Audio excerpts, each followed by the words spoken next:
For 41 years, nothing built by human hands stood taller than the Iron Tower that rises from the Champ de Mars in Paris. Not a cathedral spire, not a pyramid, not a monument raised by an empire to its own memory.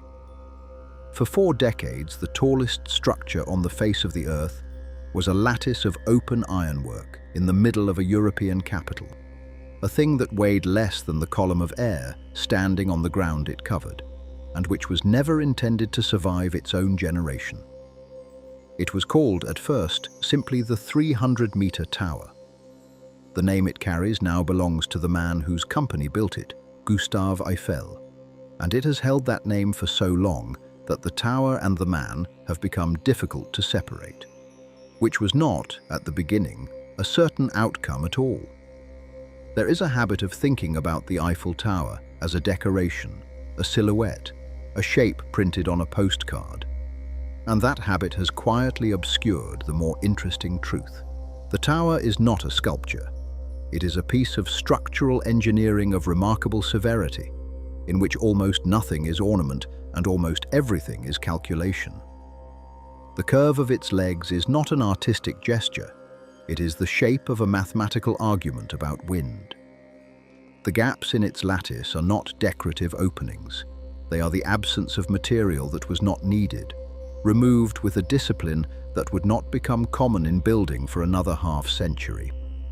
Every one of the 18,038 pieces of iron that make up the tower was drawn, measured, cut, and drilled before it ever arrived at the site, and the drawings that governed them were made to a precision of 1/10 of a millimeter in an age of oil lamps and slide rules.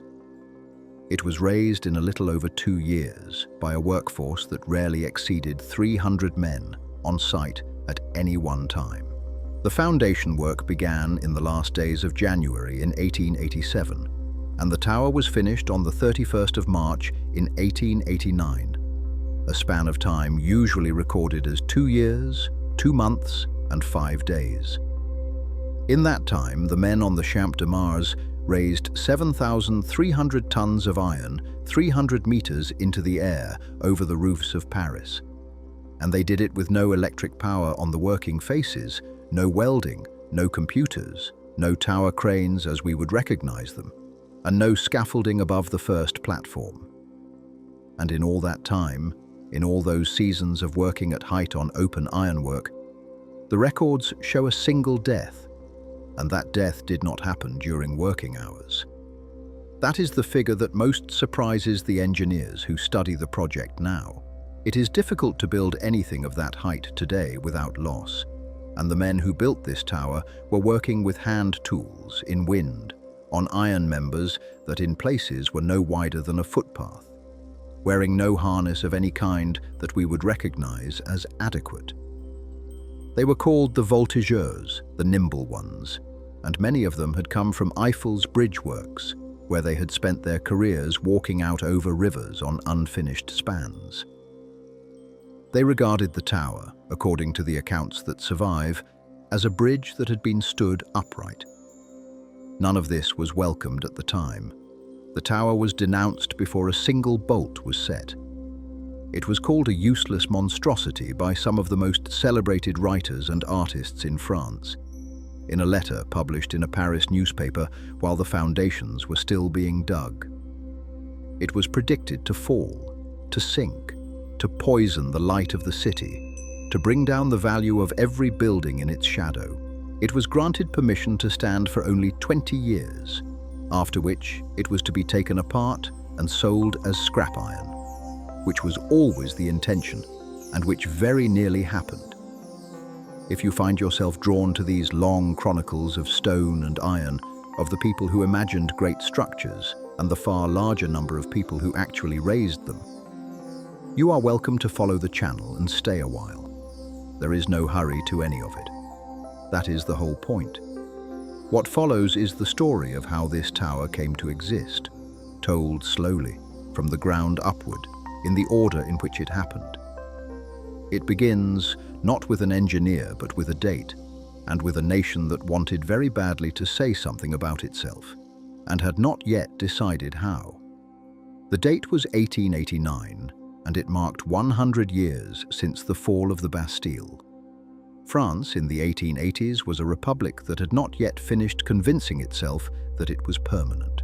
The Third Republic had been established out of catastrophe in the aftermath of the war with Prussia in 1870 and 1871, a war that had cost France the provinces of Alsace and much of Lorraine, an enormous indemnity, and a great deal of the confidence that had accumulated across the previous century.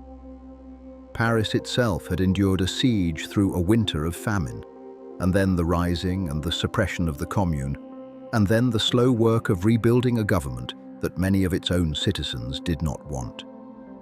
Monarchists sat in its assemblies. The Republic was young and it knew it. A centenary of the Revolution was therefore not merely a festival, it was an argument. It was the Republic insisting, in front of the world, that 1889 was the natural descendant of 1789, and that the nation had emerged from its recent humiliations still capable of leading. Several of the monarchies of Europe declined to participate officially in a celebration of the overthrow of a king, which the organizers had anticipated and which did not deter them in the slightest. The instrument of the argument was to be a universal exposition, the Fourth Paris had held. These were the great international fairs of the 19th century, part trade show, part museum, part spectacle, in which industrial nations set out their machinery and their manufactures and their colonies for inspection by enormous crowds. Britain had begun the tradition in London in 1851 with the Crystal Palace, a building of iron and glass that had astonished everyone who entered it and had established, in a single season, that the new materials of the industrial age could produce a kind of beauty nobody had planned for. Paris had answered in 1855, and again in 1867, and again in 1878, each time on a larger scale. By the mid-1880s, the expositions had become a form of competition between nations conducted through architecture. And there was a specific ambition circulating among engineers in the period, one that had been discussed in professional journals and at learned societies for years without result. The ambition was a tower of 300 meters. The number had a particular weight to it. It was very close to 1,000 feet, which was the round figure that had captured the imagination of the English-speaking world. And it was almost twice the height of the tallest structure then standing anywhere, which was the Washington Monument in the United States, completed in 1884 at a little under 170 meters. Before the Washington Monument, the record had belonged for centuries to the spires of European cathedrals, and before them, for something like 4,000 years, to the Great Pyramid at Giza. Height in 1886 was still a thing measured against the ancient world. Attempts at a tower of 1,000 feet had been proposed in England and in America and had come to nothing, generally because nobody could satisfactorily answer the question of what such a structure would be made of and what would hold it up. Masonry could not do it. The weight of stone required to support stone at that height becomes self-defeating, as every cathedral builder had learned in the slow and expensive way. The only plausible answer was metal, and metal at that scale was a very new proposition indeed. On the 2nd of May in 1886, the French government published the terms of a competition for the centerpiece of the exposition. The brief was unusually specific, and it has been remarked upon ever since because it did not merely invite proposals.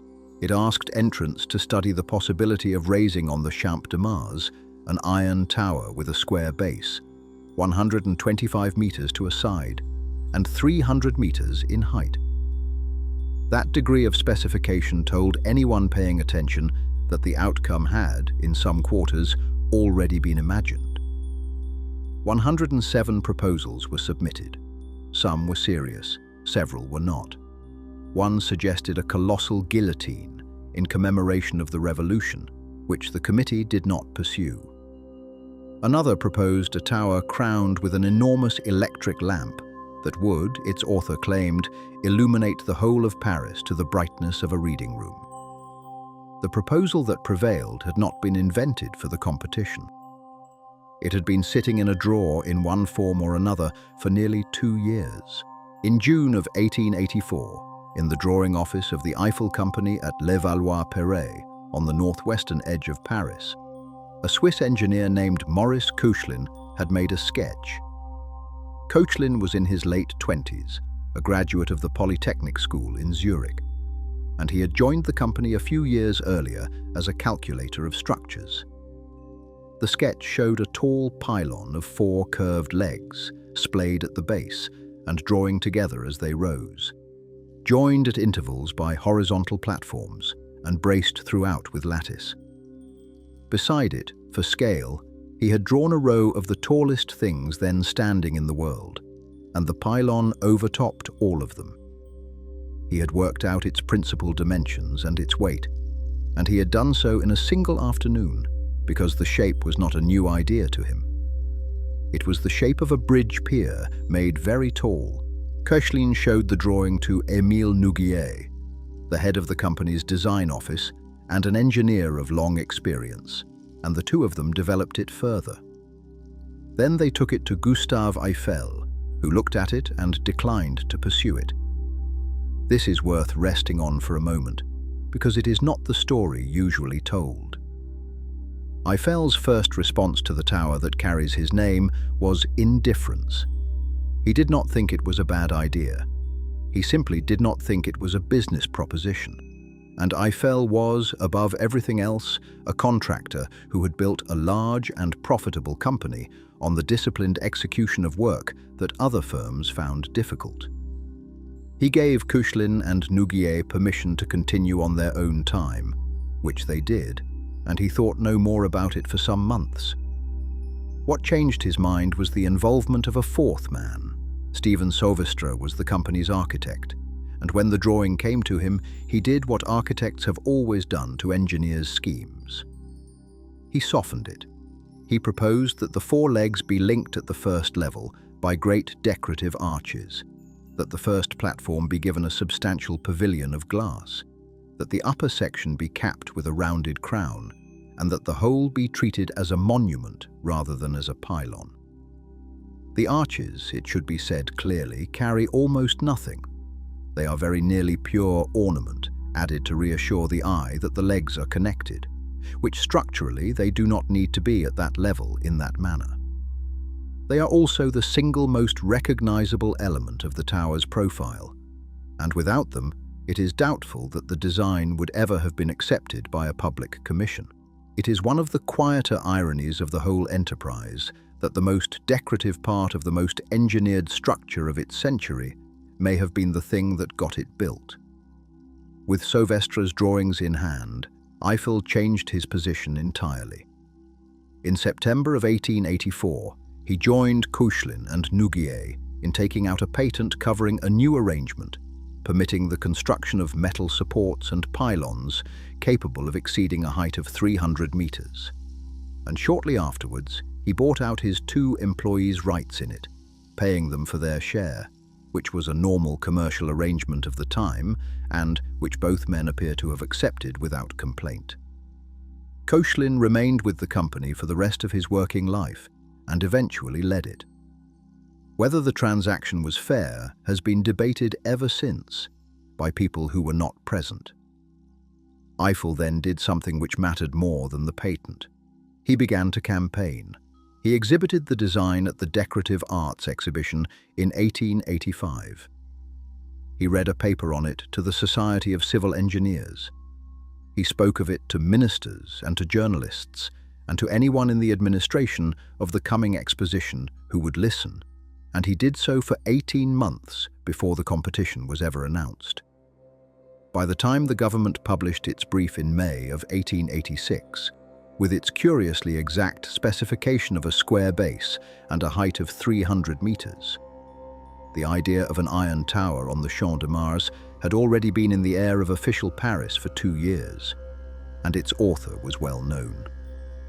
The man conducting that campaign was then in his early 50s. Gustave Eiffel had been born in Dijon in 1832, into a family of modest means with connections to the coal trade, and he had come out of the École Centrale in Paris with a degree in chemistry, having failed to gain entry to the more prestigious Polytechnique. He drifted into metal construction almost by accident, through a family connection, and discovered in it a talent that amounted to something like genius, though it was a genius of a particular and unromantic sort. Eiffel was not primarily an inventor, he was an organizer. His gift was for taking a structure apart into pieces that could be made accurately in a workshop by ordinary workmen, and then assembling those pieces on a site with a speed and an economy that his competitors could not match. He priced work realistically. He finished on time. In an industry known for neither, this made him wealthy. His reputation had been built on bridges. In 1875, his company completed the railway bridge over the Douro at Porto in Portugal, a single iron arch of 160 meters spanning a deep gorge with a fast river at the bottom. Built without falsework in the water because there was no way to put falsework in that water. The two halves of the arch were built out from either bank, held back by cables and brought to meet in mid-air. It was one of the longest arches in the world when it was finished, and it made his name. In 1884, he completed the Garabit Viaduct in the Cantal, a similar arch of still greater span carrying a railway 120 meters above the gorge of the Truyère, and by then the method was a signature. He built lock gates and railway stations and the framework of a great department store and the iron skeleton of the observatory dome at Nice, which floated on a ring of water so that a dome weighing many tons could be turned by hand. And in 1881, he had been asked to solve a problem that had defeated another engineer. A colossal statue of copper sheet was being constructed in Paris as a gift to the United States, and its original engineer had died, and the question of what would hold it up had not been settled. Eiffel designed an interior tower of iron, a slender pylon of lattice, from which the copper skin was hung on a system of flat iron straps, so that the skin could move independently of the frame, in wind and in the expansion and contraction of temperature, without tearing itself apart. The Statue of Liberty stands on his pylon still. It was, in every meaningful sense, a rehearsal. So the man who took up Koechlin's sketch had spent 30 years learning how to make iron reach across distances that stone could not, and how to assemble it from prefabricated parts with a workforce that never had to improvise. What he had never done was point that method at the sky. The response of educated Paris to the announcement that this would now happen was not favorable. On the 14th of February in 1887, with the excavation for the foundations barely a fortnight old, the newspaper Le Temps published a letter of protest addressed to the exposition's director of works. It was signed by a group of writers, painters, sculptors, composers, and architects, and it has been known ever since as the Protest of the Artists, or, more loosely, the Protest of the 300, though the number of actual signatories was closer to 50. The names were formidable. Guy de Maupassant signed it. Alexandre Dumas the Younger signed it. The composers Charles Gounod and Jules Massenet signed it. Leconte de Lisle and Sully Prudhomme, both among the most honored poets in France, signed it. So did Charles Garnier, the architect of the Paris Opera House, who was simultaneously employed on the exposition itself, a fact that was noted at the time with some amusement. The letter declared that they came, in the name of French taste and of threatened French art and history, to protest with all their strength against the erection in the very heart of their capital of a useless and monstrous tower. It described the structure as a black and gigantic factory chimney that would overwhelm and humiliate all the monuments of the city, and predicted that Paris would remain disfigured by it for 20 years. The length of the concession stamped with the odious shadow of a column of bolted sheet metal. Eiffel's reply, given to the same paper, was measured and rather effective. He asked why beauty in engineering should be assumed absent, observing that the conditions of strength often conform to the hidden conditions of harmony, and that the first principle of architectural beauty is that the essential lines of a structure follow its purpose. He pointed out that the tower's curves, derived entirely from the calculation of wind resistance, would produce an impression of strength and of beauty. He also observed, more dryly, that the pyramids had not been notable for their utility either, and that nobody proposed to pull them down. Maupassant, according to a story that has followed the tower ever since, later took to eating lunch in the restaurant on the first level, on the grounds that it was the only place in Paris from which the tower could not be seen. The story appears in various forms, and its earliest sources are difficult to pin down, and it may well be one of those anecdotes that improved with each retelling until it became too good to check. It is repeated here as a legend and not as a fact. The objections were not only aesthetic. A more practical fear ran through the newspapers and the correspondence of the period, which was that the tower would simply fall over. Some of this was ignorant, and some of it was not. A mathematician wrote to the authorities to demonstrate that the structure would collapse once it passed 228 meters. Residents of the Champ de Mars quarter brought a legal action to stop the work on the grounds that the tower endangered their homes. And the case was serious enough that Eiffel settled it by accepting personal liability for any damage, in writing, with his own fortune behind the guarantee. Newspapers ran letters predicting that the vibration of the iron would disturb the compasses of the observatory, that the mass of metal would draw lightning down upon the city, that the structure would sink into the soft ground beside the river and take the surrounding streets with it. The financial arrangement did not help the tower's reputation either, though it turned out to be the shrewdest thing Eiffel ever negotiated. The total cost of the tower came to a little under 7,800,000 francs. Of this, the state contributed 1.5 million, rather less than a fifth. Eiffel put up the remainder himself, through a company formed for the purpose, and in exchange, he received the exclusive right to operate the tower and take all its receipts for the 20 years of the concession, after which ownership would pass to the city of Paris. His critics regarded this as a private speculation dressed as a national monument. His defenders pointed out that no one else had offered to take the risk. Eiffel recovered almost the whole of his investment during the 6 months of the exposition itself, from ticket sales alone, which suggests that both sides had understood the arithmetic perfectly well. Before any of the iron could rise, there was the matter of the ground, and the ground was the first genuine problem of the project. It is almost always the first genuine problem. A tower is a machine for delivering a very large load into the earth through 4 small areas, and the earth is under no obligation to accept it. The Champ de Mars is a long rectangle of open ground on the left bank of the Seine, laid out in the 18th century as a parade field for the military school at its southern end. It is flat, it is convenient, and it lies directly beside the river, which is precisely what made it difficult. The Seine has not always run where it runs now. Over a long span of geological time, the river has wandered across its floodplain, cutting channels and filling them again.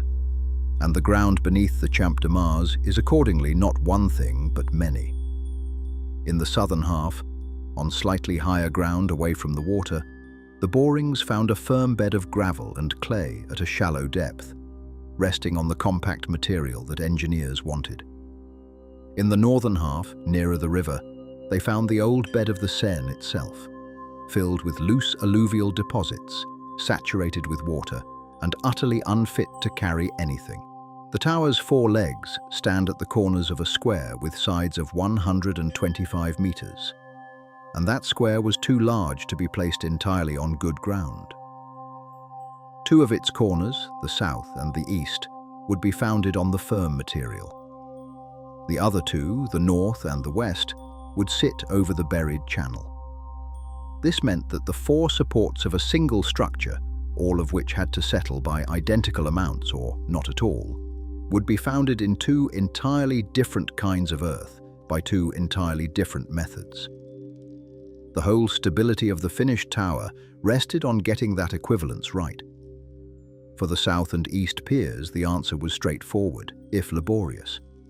Pits were excavated to a depth of about 7 meters until the good bed was reached, and into each pit were laid 4 enormous blocks of concrete, one beneath each of the 4 separate iron uprights that make up a single leg.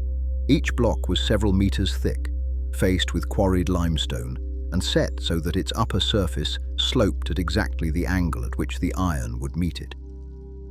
For the north and west piers, sitting over waterlogged sand and gravel, no ordinary excavation was possible. Dig a pit there and it fills with water faster than any pump of the period could clear it, and the walls slump inward. The technique that solved it was one Eiffel knew intimately from bridge work, and it is among the more remarkable inventions of 19th century civil engineering. It is called the compressed air caisson. A caisson is, in essence, an upturned box of iron with no floor. It is built at the surface, lowered into position, and sealed against the outside world except for shafts leading up through its roof. Compressed air is then pumped into the chamber beneath it, and because the air inside is held at a pressure greater than the water pressing in from the surrounding ground, the water is driven out and kept out. Men descend through an airlock into the chamber, work at the exposed ground under their feet by lamplight, and dig it away. The excavated material is passed up through another shaft. As the earth is removed, the caisson sinks under its own weight and the weight of the masonry being built on top of it, settling gradually into the ground like a diving bell walking downward. When the required depth is reached, the working chamber is filled solid with concrete and becomes the base of the foundation itself.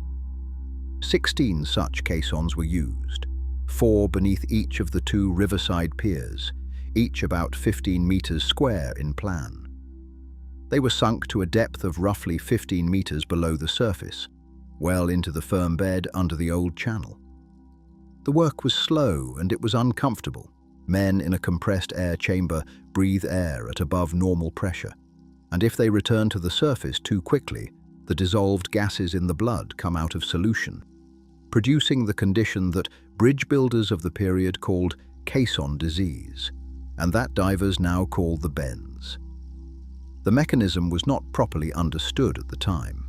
On some of the great American bridge projects of the same decade, the consequences had been severe, including among the engineers themselves. On the Eiffel foundations, the depths were modest by comparison, and the pressures correspondingly lower, and the surviving records report no serious cases, which was as much a matter of good fortune as of good practice. While the caissons went down, something was being built into the concrete that would matter enormously later. Each of the 16 foundation blocks received a pair of anchor bolts, iron rods some 7.5 meters long, set deep into the masonry and reaching up to the surface, where they would pass through the base of the ironwork. These were the tower's hold-downs, intended to resist any tendency of the windward legs to lift under a gale. Whether they have ever been needed is a matter of some discussion among engineers, since the tower's own weight is generally reckoned sufficient to keep every foot in compression under any wind Paris has yet produced. They remain there regardless, as insurance written by men who had no way of being certain. And built into the top of each foundation, beneath the shoe where the ironwork would land, was a device of great simplicity and great importance. It was a cylinder of iron filled with fine sand, closed by a piston with a plug at the side. Beside it sat a hydraulic jack capable of lifting several hundred tons. Together, these allowed the position of each of the 16 uprights to be adjusted, after erection, in either direction by tiny amounts. The jack could raise the leg, The sandbox could lower it by the delicate expedient of pulling the plug and letting a measured quantity of sand run out. Nobody in 1887 could guarantee that 4 legs, each built separately and leaning inward, would arrive at a meeting point 180 feet in the air with the accuracy required to bolt them together. Eiffel did not intend to rely on the guarantee. He built the correction into the foundations before the first piece of iron arrived. The foundation work occupied the whole of the first half of 1887, and to a passerby it must have looked like remarkably little for the money. 4 holes in a field, some pumping engines, a great deal of concrete, and no tower at all. The excavation and the masonry consumed months. When it was finished, on the 30th of June in 1887, there stood on the Champ de Mars nothing but 16 sloping stone surfaces, arranged in 4 groups, each with its bolts protruding and its shoes waiting. The visible tower had not yet begun. The invisible one was complete.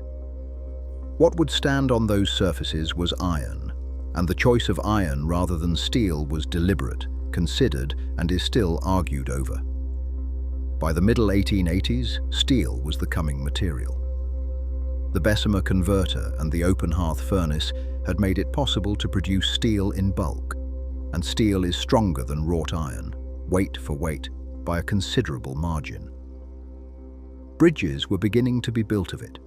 Within a decade, the tall buildings of Chicago and New York would be framed with it. A structure of steel would have been lighter than the tower Eiffel built, and it would have used less material. And on the face of it, that seems the obvious course.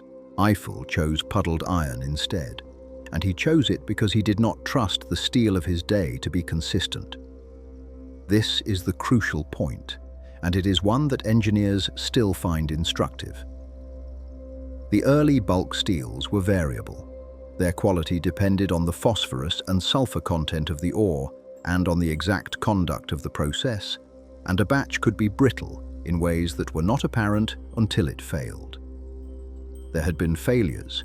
In 1879, the Tay Bridge in Scotland had come down in a winter gale, taking a train and its passengers into the estuary. And although the immediate causes were flaws in cast iron and in design rather than in steel, the disaster had left every European engineer acutely aware of what happened when confidence in a material outran knowledge of it. Eiffel had built his career on doing things that could not be repaired if they went wrong. He wanted a material whose behavior he could predict, whose ductility he could rely upon, and whose weaknesses he had already met. Puddled iron gave him that. It is wrought iron made by a process that had been refined over a century. Pig iron from the blast furnace is melted in a reverberatory furnace, where the flame plays over it without the fuel touching it directly, and a workman called a puddler stirs the molten mass with a long iron rod, folding it constantly so that the carbon burns out of it. As the carbon leaves, the melting point rises, and the metal begins to come together in a pasty, spongy ball. The puddler gathers this ball, drags it from the furnace, and it is then hammered and rolled to squeeze out the slag. The work is brutally hot and requires a judgment that can't be written down, only learned, and puddlers were among the most skilled and shortest-lived men in the iron trade. What comes out has a particular character. Puddled iron is not a uniform metal. It is a metal shot through with fine stringers of slag, drawn out into fibers by the rolling, so that a bar of it behaves a little like a bundle of threads. This makes it very tough. It bends before it breaks, and when it does break, it gives warning by tearing rather than snapping. It also resists corrosion better than the mild steels of the same era, partly because of the slag and partly because of its purity in other respects, which is one reason the tower's original members are still in service after well over a century. The iron for the tower came from the Forges de Pompeii in Lorraine, north of Nancy.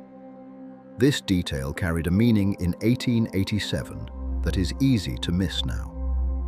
Lorraine had been divided by the War of 1870.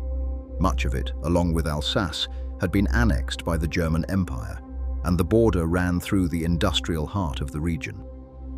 Pompeii lay on the French side, a few miles from the new frontier, and its ore came from the Brie Basin nearby. The tallest structure in the world was therefore to be raised out of metal, smelted within sight of the territory France had lost, by a company drawing on the very resource whose partial loss had been among the deepest wounds of the defeat. Nobody appears to have said this out loud in the official documents. It is difficult to imagine that it was not understood. Something in the order of 7,300 tons of iron went into the tower proper, and something over 10,000 tons when the lifts, the platforms, the shops, the paint and the fittings are counted. The bars and plates and angles came by rail from Lorraine to the company's own workshops at Levallois-Perret, and it was there, and not on the Champ de Mars at all, that the tower was really made. The workshops at Levallois-Perret occupied a site on the northwestern edge of Paris, beyond the fortifications, in a district of factories and rail sidings. They had grown with the company over 20 years, and by 1887 they contained everything required to turn rolled bar into finished structure. Shearing machines, punches, drills, presses, furnaces, and above all, a drawing office. The drawing office was the true engine of the whole undertaking, and it worked for 2 years without pause. Somewhere between 40 and 50 draftsmen were employed on the tower alone.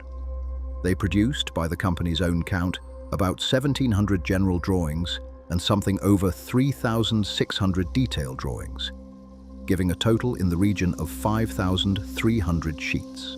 Everyone was made by hand, in ink, with instruments, under high north-facing windows, and everyone had to be correct, because the entire method depended on the assumption that a piece made from a drawing in Levallois would fit a piece made from a different drawing by a different man on a different day, when the two met for the first time 300 meters above the Champ de Mars.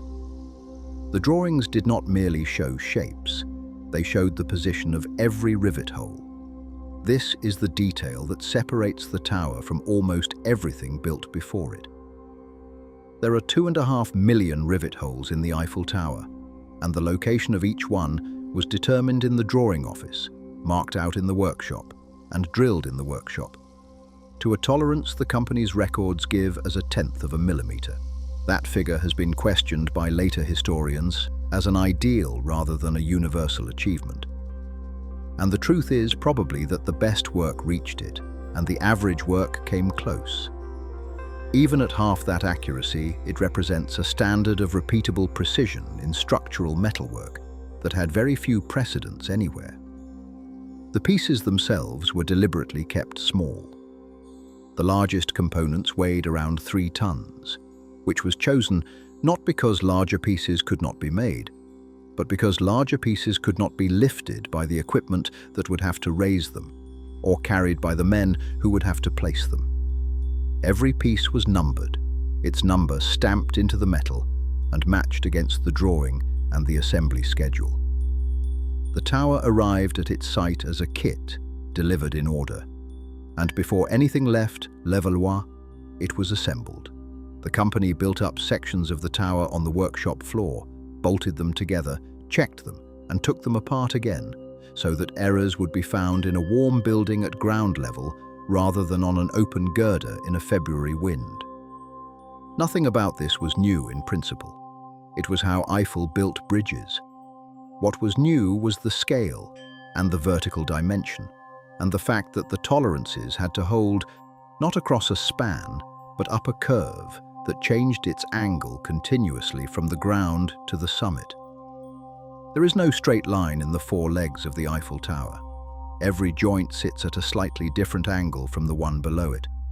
Every piece is, in that sense, unique, and every one of them had to be drawn.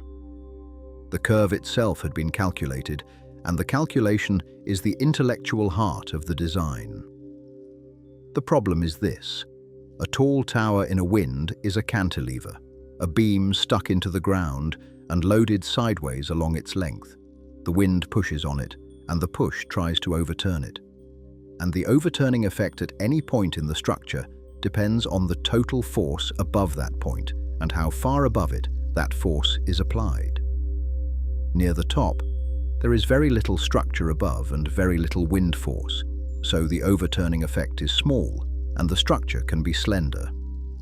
Near the bottom, the accumulated push of the whole tower above bears down on the joint, and the structure must be very much broader to resist it. What Eiffel and Kuchlin did was to shape the tower so that at every height, the width of the base of the legs was exactly what was required to carry the wind moment at that height, and no more. Eiffel described the principle in terms that have been quoted ever since, and which repay slow reading. The curve of the four edges, he said, was determined by the calculation, such that the tangent to the curve at any point, drawn to meet the resultant of the wind forces acting on the portion of the tower above that point, would pass through the point of intersection with the vertical. Stated less formally, the shape is arranged so that the wind's push and the tower's own weight combine into a force that runs neatly down the inside of the legs. And the legs are never asked to bend, only to carry.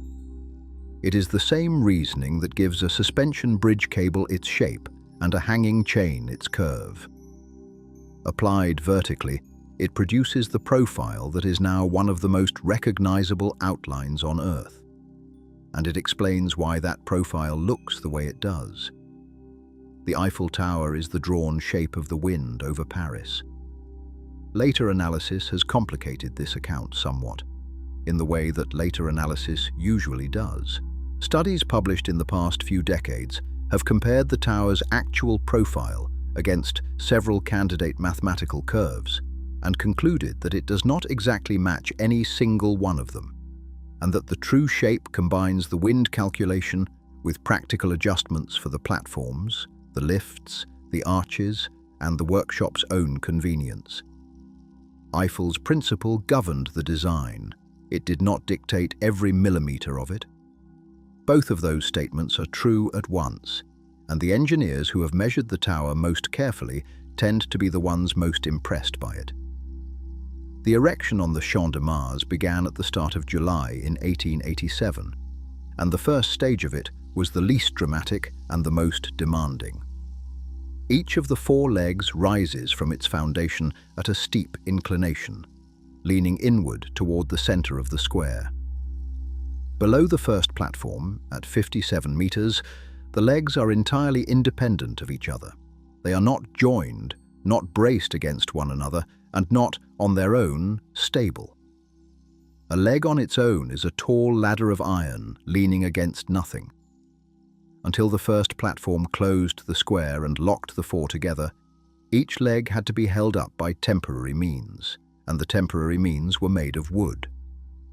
12 timber scaffolds were built, one for each of the tower's separate uprights in the lower section, and later 4 much larger and taller wooden towers, some 30 meters high, were raised beneath the points where the first platform's great girders would have to be supported while they were assembled.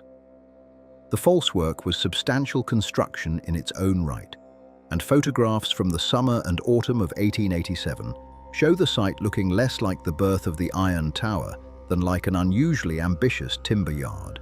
The iron went up in pieces of a few tons at a time, raised at first by small steam cranes standing on the ground and running on tracks, and then, as the work climbed, by cranes that climbed with it. These were the ingenious part. Eiffel intended from the beginning that lifts would run up the inside of the curved legs, and the guide rails for those lifts were installed as the legs rose. Small creeper cranes were then made to travel up those same rails, hauling themselves higher as the work advanced, so that each crane sat always a little below the highest completed ironwork, and lifted the next pieces into place from there. When the tower was finished, the cranes came down the rails they had climbed, and the lifts took their place. There was no scaffolding at all above the first platform. From 57 meters to 300, the tower was its own scaffold, built by machines that rode on the building as it grew. The men worked in small teams, and the joining was done in 2 stages.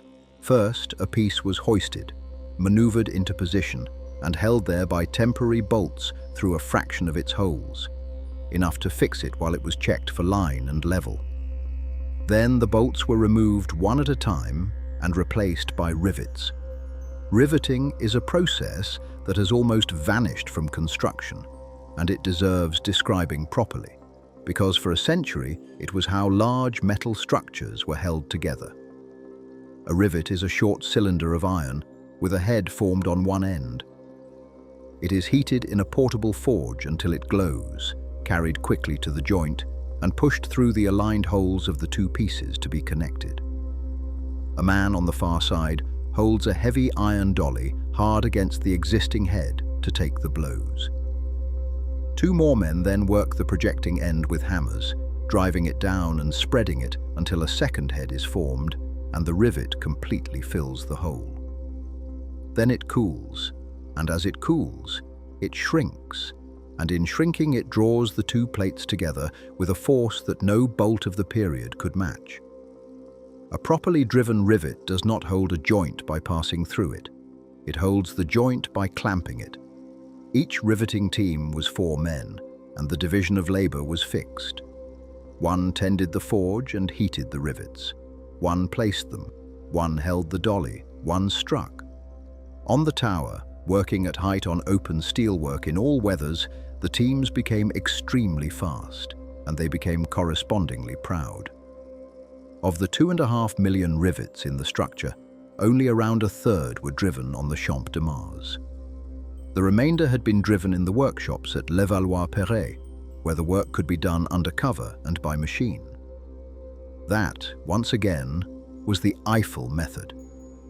Do everything possible on the ground, in the warm, where a mistake costs an hour instead of a life. The rate of climb, measured against the calendar, has a rhythm to it that anyone who has watched a slow building go up will recognize. The foundations took the first half of 1887. The lower legs took the second half and did not look like much. The first platform was completed at the end of March in 1888, 14 months into the work, at a height of 57 meters. And to the public, it seemed that the Great Tower had achieved only the height of an ordinary building. The second platform, at 115 meters, was reached in mid-August of the same year, less than 5 months later. And from there, with the 4 legs merged into a single tapering shaft, and the creeper cranes running smoothly on their rails, the tower rose at a rate that astonished the people who had spent the previous year mocking it. The summit was reached in the last week of March in 1889. More than half of the total height was achieved in the final 7 months. This is not because the men worked harder at the end. It is because the tower narrows as it rises, and the amount of iron required per meter of height falls away steeply, and the method had by then been practiced until it ran like a machine. It is one of the quieter satisfactions of the whole project that the hardest part was the part nobody could see, and the part that looked impossible turned out to be the fast part.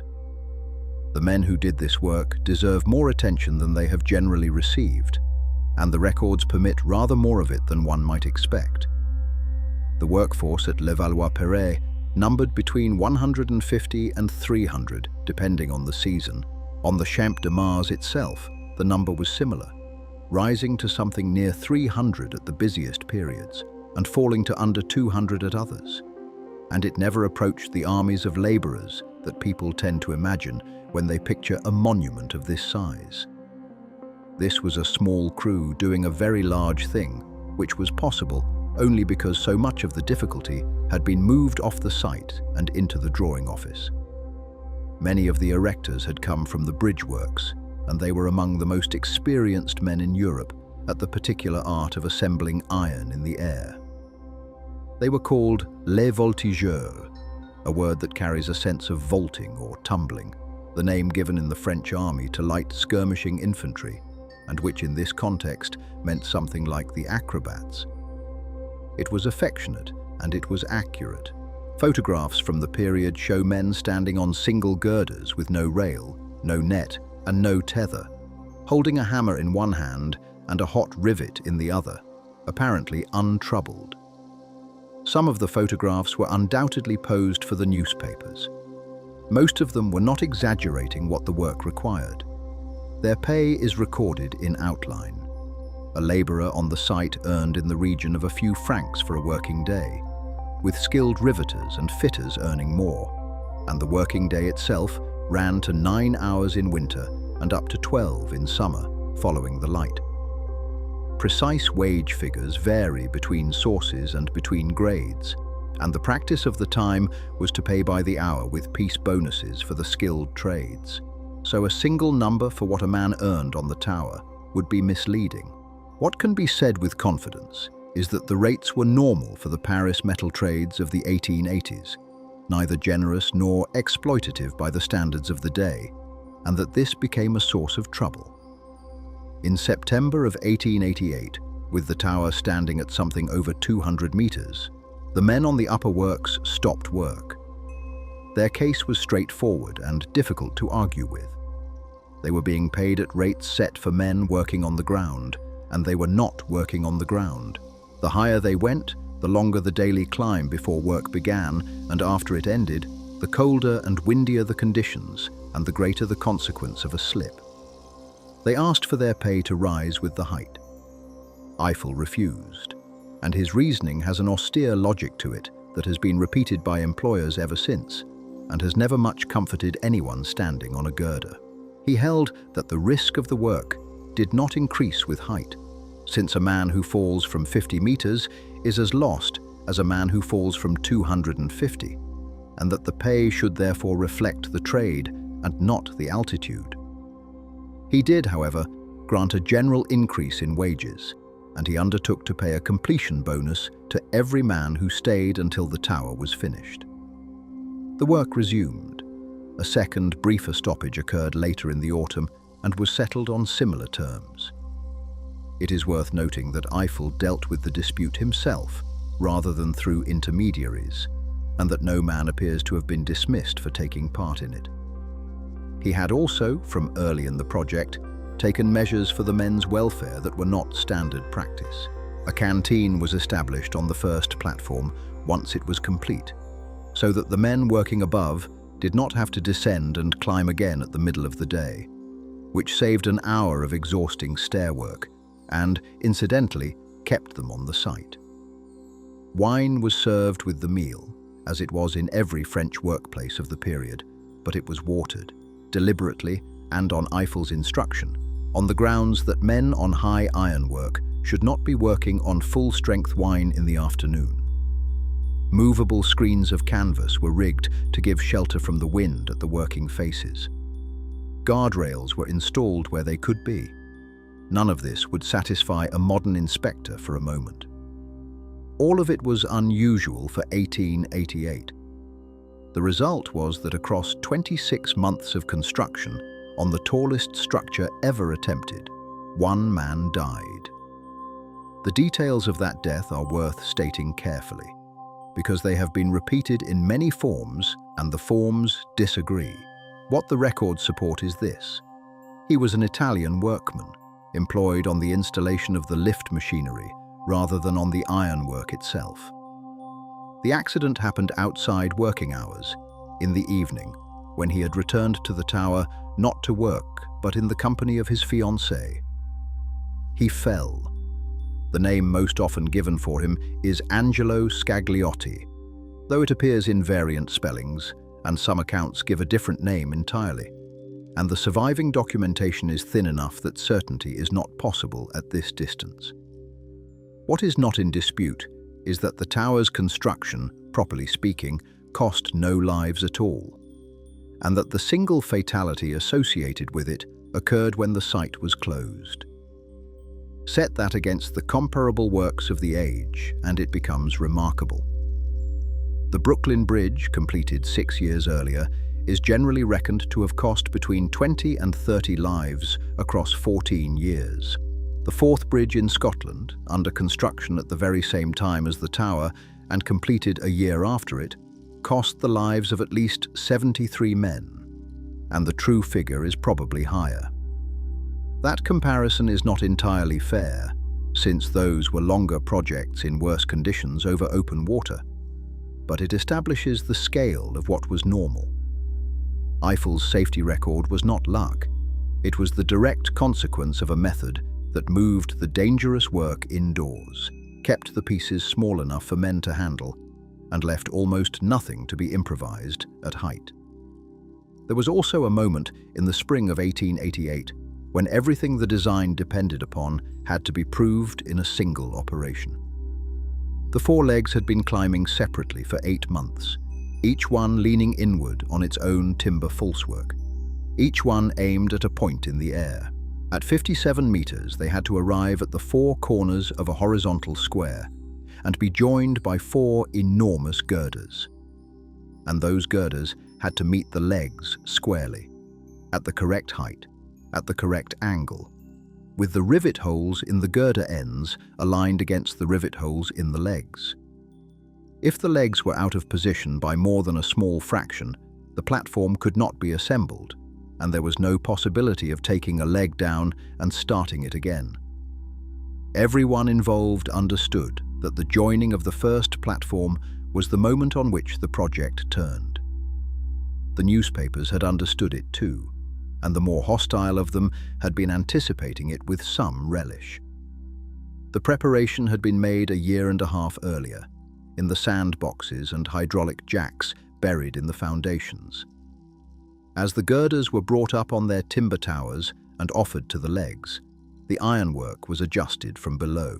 The jacks under each of the 16 uprights could lift, taking a share of many hundreds of tons and raising a leg by a measured amount. The sand boxes could lower, letting sand escape a little at a time through the plug until the pistons settled. Between them, the 4 legs could be steered. The operation was conducted with instruments and patience over a period of days. Levels were taken. Adjustments were called. Sand was released in small quantities and jacks were eased, and the great inclined columns were persuaded, a millimeter at a time, into a square. When the girders were finally brought home, the discrepancy that remained had to be taken up in the joints themselves, and the accounts agree that the correction required was very small indeed, a matter of a few millimeters across a square 125 meters on a side. The girders were bolted, then riveted. The 4 legs became one structure. Eiffel was at the site, so were the officials of the exposition, and, by most accounts, a considerable number of journalists who had come to watch the thing fail. There was no ceremony to speak of, and no speech that anybody thought to record. The work simply closed, and the tower stopped being 4 objects and started being one. And from that afternoon onward, the temporary timber towers beneath the platform were carrying nothing and could be taken away. It is a very quiet climax for what was, in engineering terms, the decisive event of the whole enterprise. Everything before it was a bet. Everything after it was assembly. Once the square was closed, the character of the site changed. The falsework came down.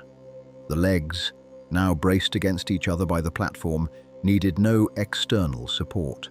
Above 57 meters, the 4 uprights continued to lean inward, until, at the second platform at 115 meters, they came together into a single tapering shaft. And beyond that, the tower became simply a slender lattice mast climbing into the sky, narrowing steadily, with the creeper cranes riding up ahead of it on their rails. Through the summer and autumn of 1888, the shaft rose steadily and visibly, and the mood of the city turned. It is difficult to establish precisely when Paris changed its mind about the tower, because opinion does not change on a date. But by the end of 1888, the structure had become the thing people looked at from every bridge and every hill in the city, and it had begun to appear in advertisements, in cartoons, in shop windows, and on packaging. It was still called a chimney and a candlestick, and an iron asparagus by those who disliked it. but they were now saying so about something that plainly was not going to fall over, which took a good deal of the force out of the argument. On the 31st of March in 1889, the work reached the top. Eiffel climbed the 1,710 steps to the summit, accompanied by a small party of officials and by his son-in-law and colleague Adolphe Sales, because the lifts were not yet running. At the top, a French flag was raised on a staff, and a salute of guns was fired from the second platform. Eiffel made a short speech, and the tower was declared complete, 2 days ahead of the date he had promised the government 3 years earlier. What stood on the Champ de Mars that spring is worth walking up slowly, because the finished tower is a more complicated object than its outline suggests. At the ground, there are 4 feet, and each foot is not one column, but 4 separate iron uprights arranged in a square, braced together into a single lattice pier. The 4 piers stand at the corners of the great square, each one leaning inward at an angle of about 54 degrees to the horizontal at the base, an angle that changes continuously as the curve rises. Between and above them spring Sauvestre's arches, which are not arches in the structural sense at all, but decorative lattice work hung between the legs. Under the arches, at the center of the square, the ground is simply open. The tower does not enclose anything at its base. You can walk beneath it and look straight up through 300 meters of iron to the sky. And that transparency is not a happy accident. It is what a structure looks like when every part that is not carrying load has been left out. At 57 meters, the first platform, a square gallery running around the whole tower, with a floor area of something over 4,000 square meters.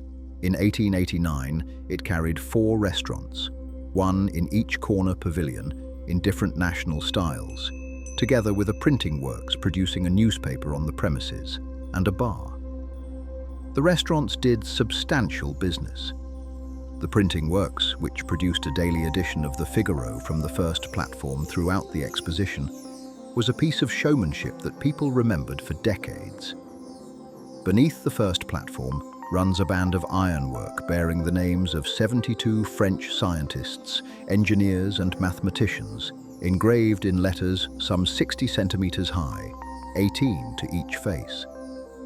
Eiffel had them placed there deliberately, as a statement about what the tower was for. The names include Lavoisier and Ampère and Fourier and Coulomb and Foucault and Fresnel and Poisson and Navier and Cauchy, which is to say, a substantial portion of the foundations of modern physics and structural mechanics. They are all men, all French, and all dead by 1889. And the selection reflects the tastes and the blind spots of its moment precisely. Sophie Germain, whose work on the mathematics of elastic surfaces bears directly on the behavior of the very structures Eiffel built, is not among them, and her absence has been noted with increasing frequency in the years since. The names were painted over in the early 20th century, when the tower was repainted without regard for them, and they remained hidden for some 50 years until they were uncovered and restored in 1986 and 1887. They are legible again now, and almost nobody looks up at them. At 115 meters, the second platform, smaller where the 4 legs finally merge.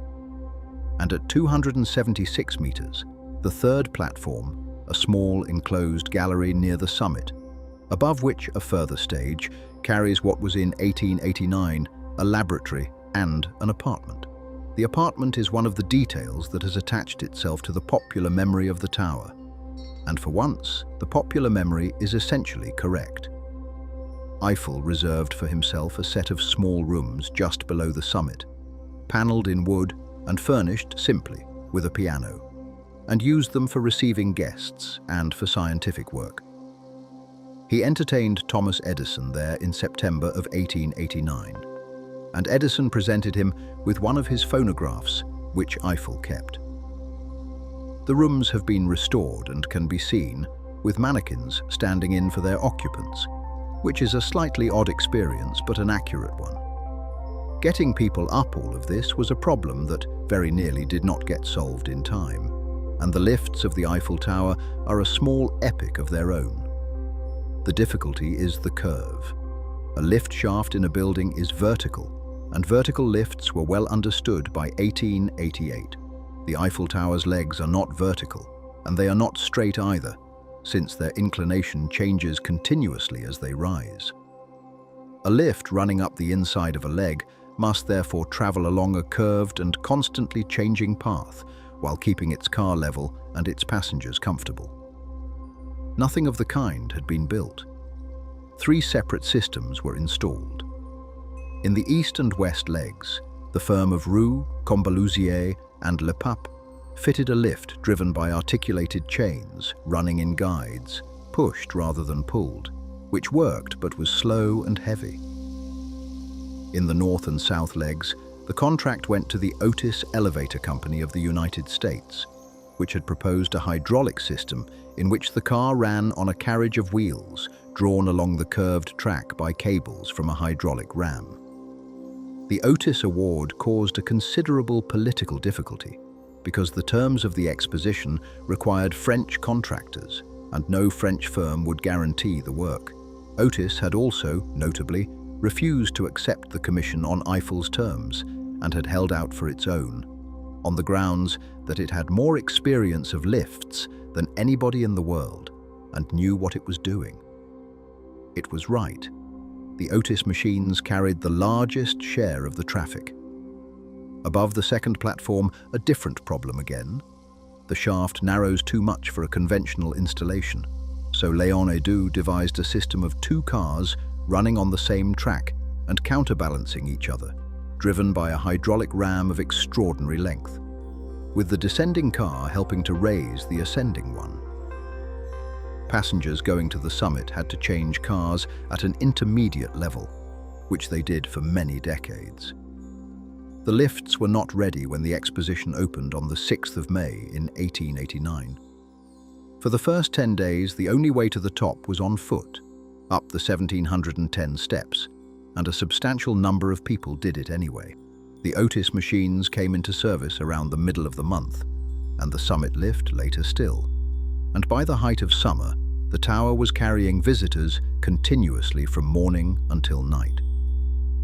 The exposition ran for 6 months. In that time, the tower recorded a little under 2 million paying visitors, 1,953,122 by the official count. And it took in receipts that covered nearly the whole of Eiffel's private investment within that single season. The Prince of Wales came up. Buffalo Bill Cody came, with his Wild West show camped nearby.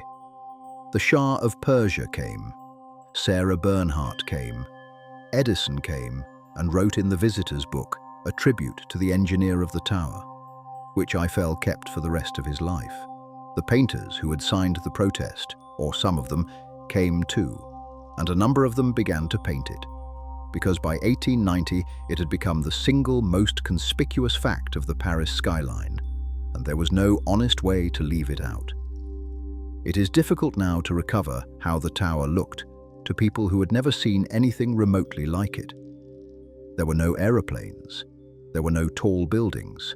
Almost nobody alive in 1889 had ever been 300 meters above the ground, and those who had were balloonists. To ride up the inside of a curved iron leg in a glass-sided car, and to step out at the summit and look down on the whole of a great city laid flat beneath, with the Seine drawn through it like a thread, and the hills of the surrounding country visible on every side, was an experience without precedent in ordinary human life.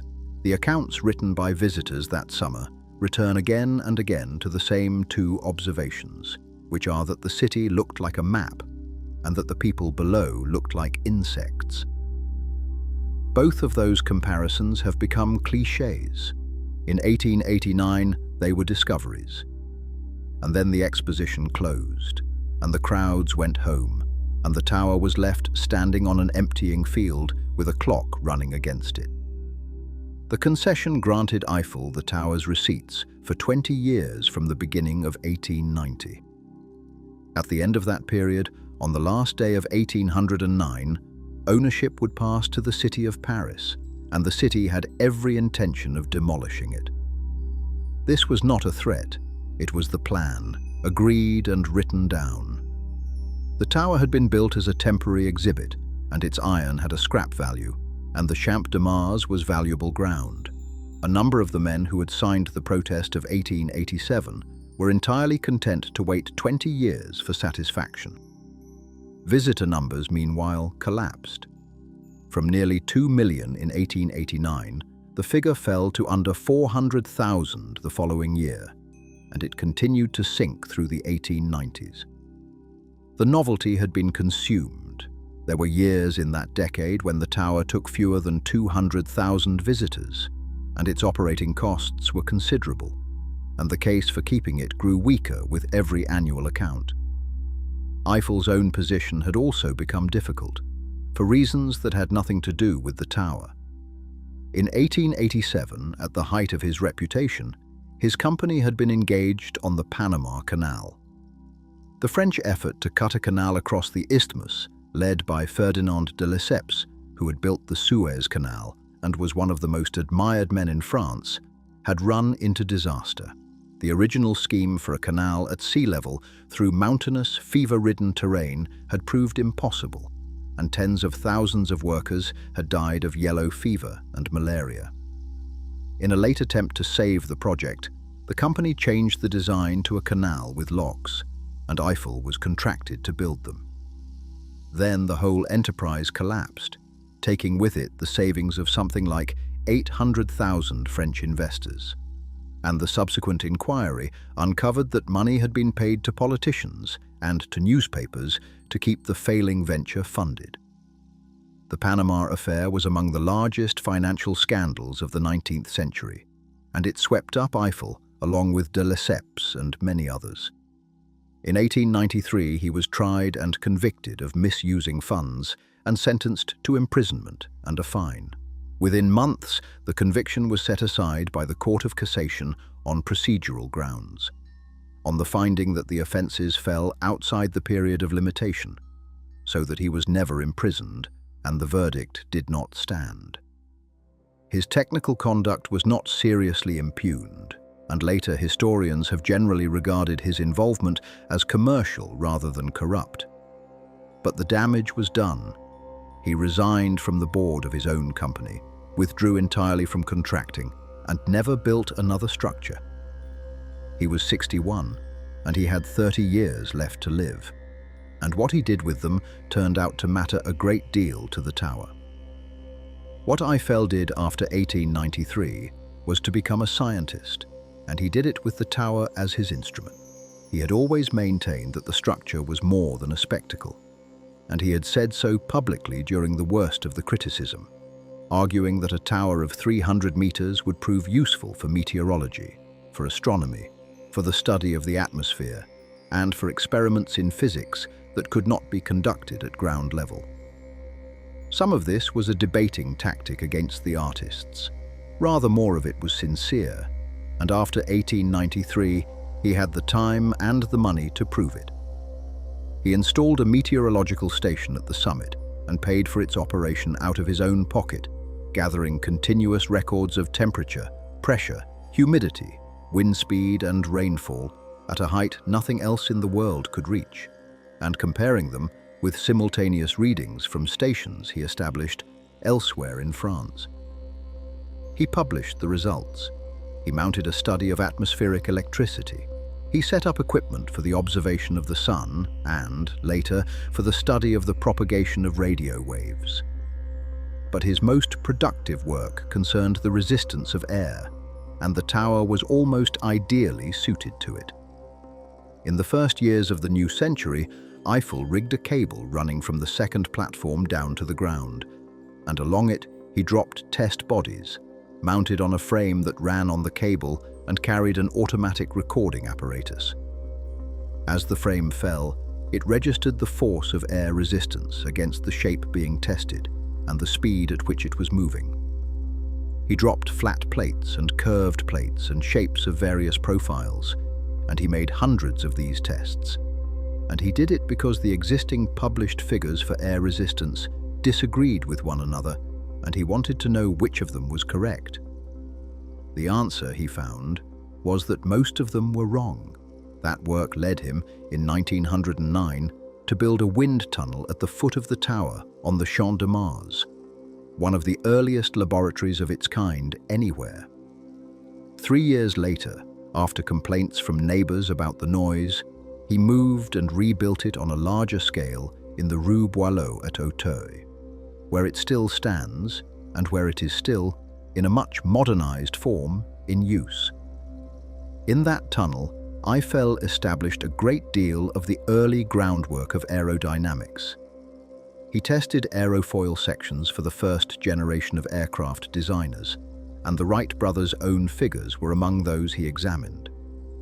He identified the phenomenon by which the drag of a sphere drops abruptly at a certain speed as the flow around it changes character, a discovery made independently at about the same time by Ludwig Prandtl in Germany, and which is still referred to in some texts as the Eiffel paradox. He designed a form of open return wind tunnel that carries his name and is still built to this day. He was in his 70s and 80s for most of this. He published his last scientific paper in his 90th year. He died at his house in Paris in December of 1923, aged 91, having outlived the concession, the scandal, the protest, and very nearly everyone who had signed it. And the reason the tower outlived all of them as well was a technology that had not existed when it was designed. In 1898, Eugène Ducretet, a French instrument maker, succeeded in transmitting a wireless telegraph signal from the tower to the Pantheon, some 4 kilometers away. It was among the earliest radio transmissions in Europe, and it demonstrated something that anybody in the business could immediately see. Radio at that period depended on very long aerials, and the taller the aerial, the further the signal. There was nothing in the world taller than the Eiffel Tower. The man who understood this most clearly was a young officer of French military engineers named Gustave Ferrier. Ferrier had been experimenting with wireless telegraphy for the army and had recognized its military importance.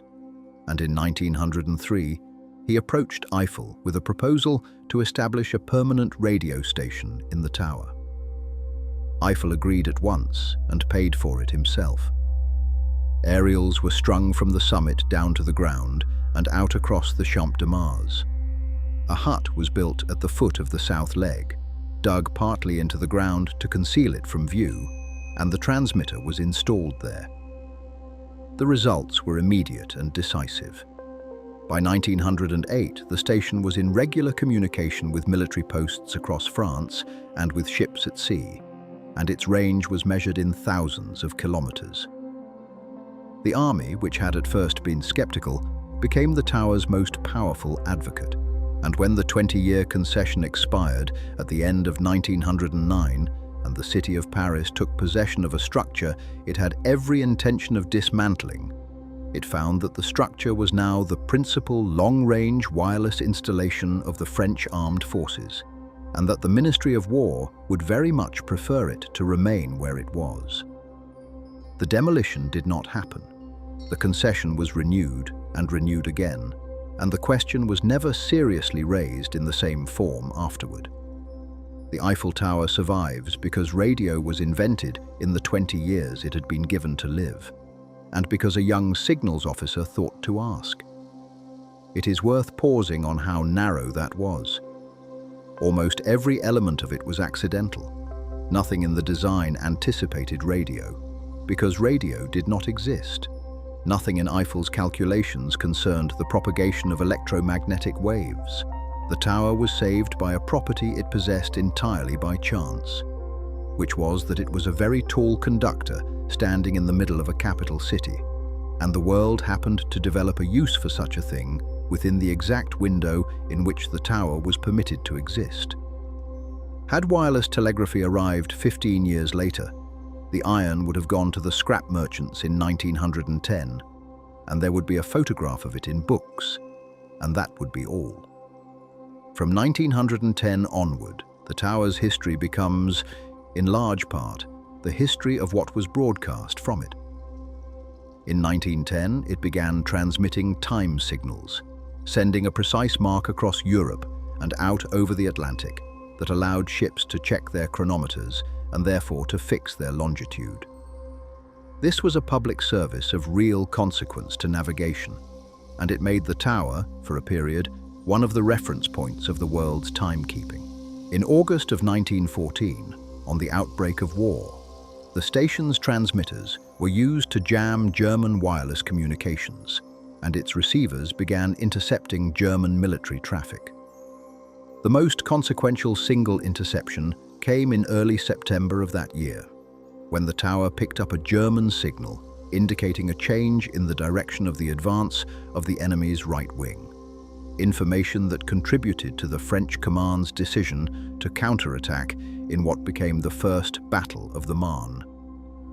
Whether the interception was decisive is a matter historians continue to weigh, and the claim is sometimes stated more strongly than the evidence will bear.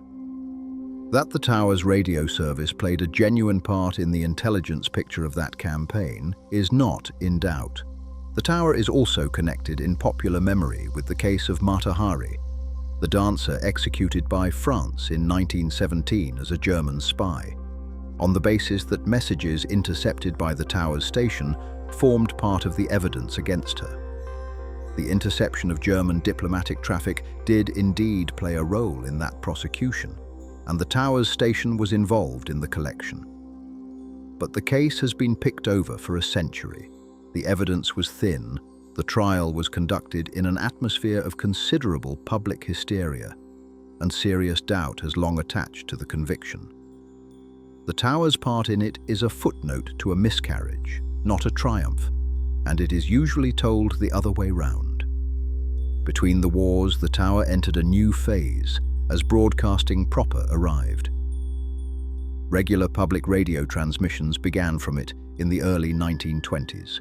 Experimental television transmissions followed in the 1930s, and the tower has carried the principal broadcast aerials for Paris ever since, which is why the height quoted for it today, some 330 meters, is considerably greater than the 300 it was built to. Everything above the original summit is antenna, and in 1925 it was rented out as an advertisement.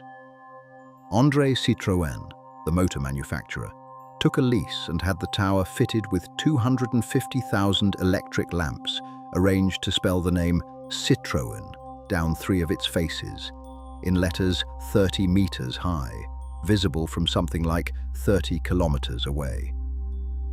It ran in various designs, including a comet, a zodiac, and a display of the date, from 1925 until 1934, and Charles Lindbergh reported using it as a navigation mark when he approached Paris at the end of his Atlantic flight in 1927.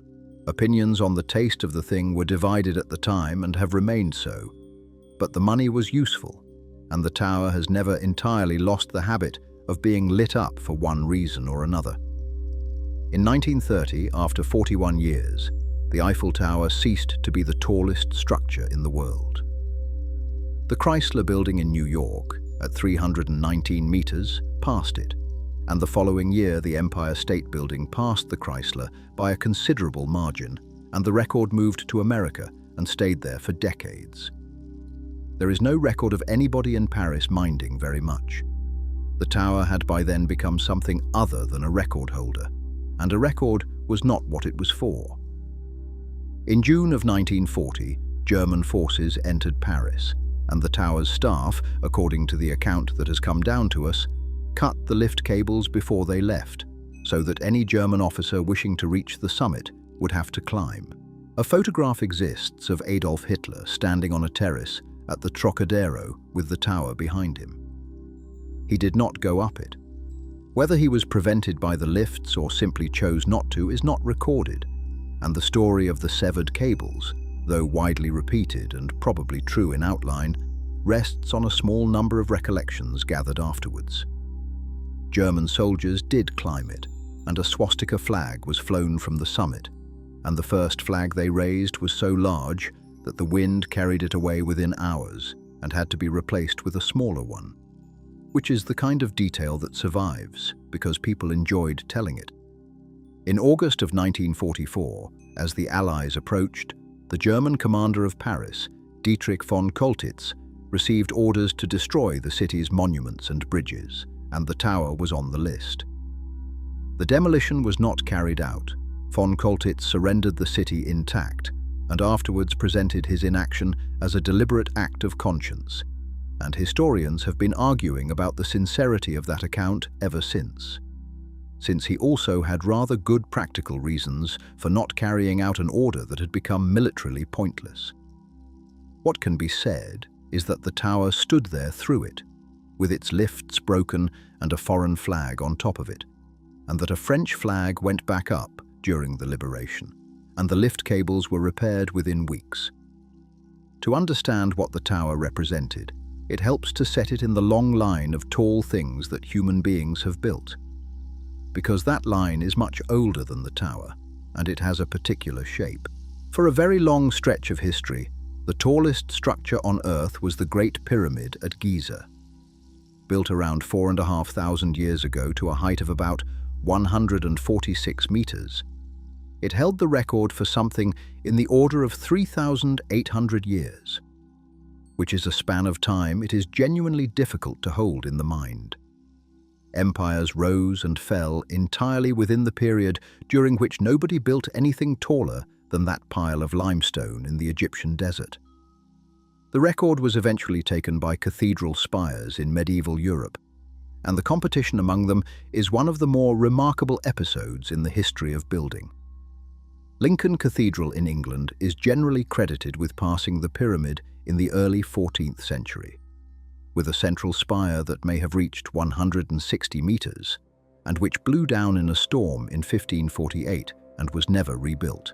Strasbourg took the title afterwards, and then in 1880 the cathedral at Cologne was finally completed, 600 years after it was begun, at 157 meters.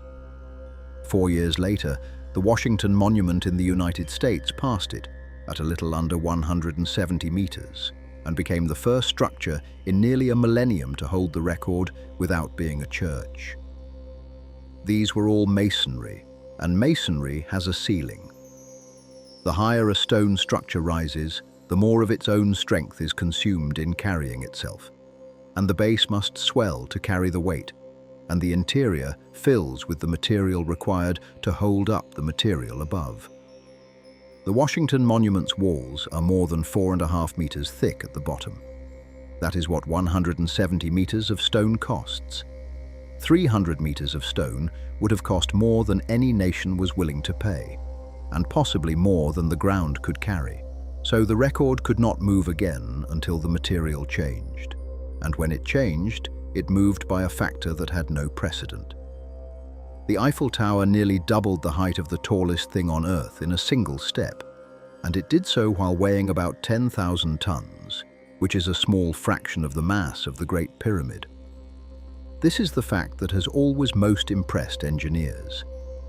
It is often remarked that if the whole of the tower's iron were melted down and poured into the square of its base, it would form a layer only a few centimeters deep, and that the air enclosed within its 4 legs weighs more than the metal that encloses it. Both of those observations are approximately true, and both of them describe the same thing, which is that the tower is very nearly empty. There were rivals. In England, Sir Edward Watkin, a railway magnate of great ambition, resolved that London should have a tower taller than Paris, and ran a competition for it in 1890, receiving designs of remarkable strangeness, including one with a spiral railway winding up the outside and another incorporating a working farm. He chose a design of 8 legs and 358 meters and began building it at Wembley in northwest London. The foundations proved inadequate, the money ran out, and the structure reached only the first stage, about 50 meters, before work stopped in 1894. It stood for a decade as a widely mocked stump known as Watkins Folly and was demolished in 1907. The stadium at Wembley was later built on the site. It is a useful reminder that the Eiffel Tower's success was not inevitable, and that a great deal of what made it work was the boring part, which was the foundations, the drawing office, and the money. Others copied it more modestly and with more success. Blackpool Tower in England, opened in 1894 at just over 158 meters, is a direct and unashamed imitation, built by men who had visited Paris and come home determined. Towers of similar inspiration went up in Tokyo, in Prague, and elsewhere across the following century. What the tower really inspired, however, was not other towers. It was the acceptance of the metal frame. Before 1889, exposed structural iron was regarded by most educated opinion as something suitable for railway sheds, factories, and bridges, but not for architecture. Iron might hold a building up, but it should be hidden behind stone, because stone was what a building was made of, and iron was merely engineering. The Protest of the Artists says this quite explicitly in its contempt for a column of bolted metal in the heart of a city of stone. The tower did not win that argument by argument. It won it by standing there, being looked at by 2 million people in a single summer, and being, against every expectation of its critics, beautiful. Within a generation, the steel frame had transformed the building of cities, first in Chicago and New York, and then everywhere. And the visible expression of structure had become an accepted and eventually a dominant idea in architecture.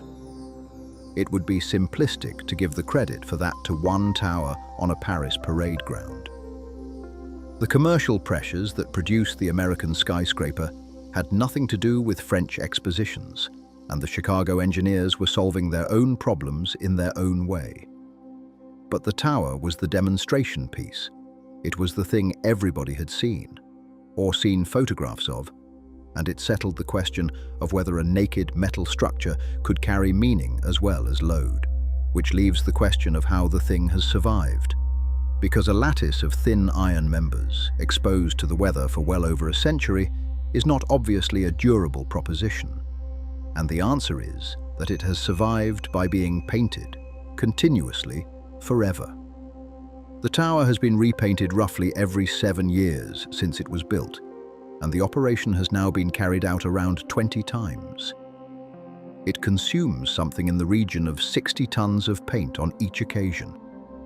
The work is done largely by hand, by a team of painters who move over the entire structure with brushes, because spray equipment cannot reach into the geometry of the lattice, and because a great deal of the paint would simply be lost to the wind. The painters work suspended from the ironwork, and the whole cycle takes something over a year. There is a photograph, taken from most angles at most times, in which a small figure in overalls is visible somewhere on the tower's flank, doing this. The color has changed several times. The tower was first coated in a reddish-brown, then repainted in ochre yellow around the turn of the century, and afterwards in a chestnut brown.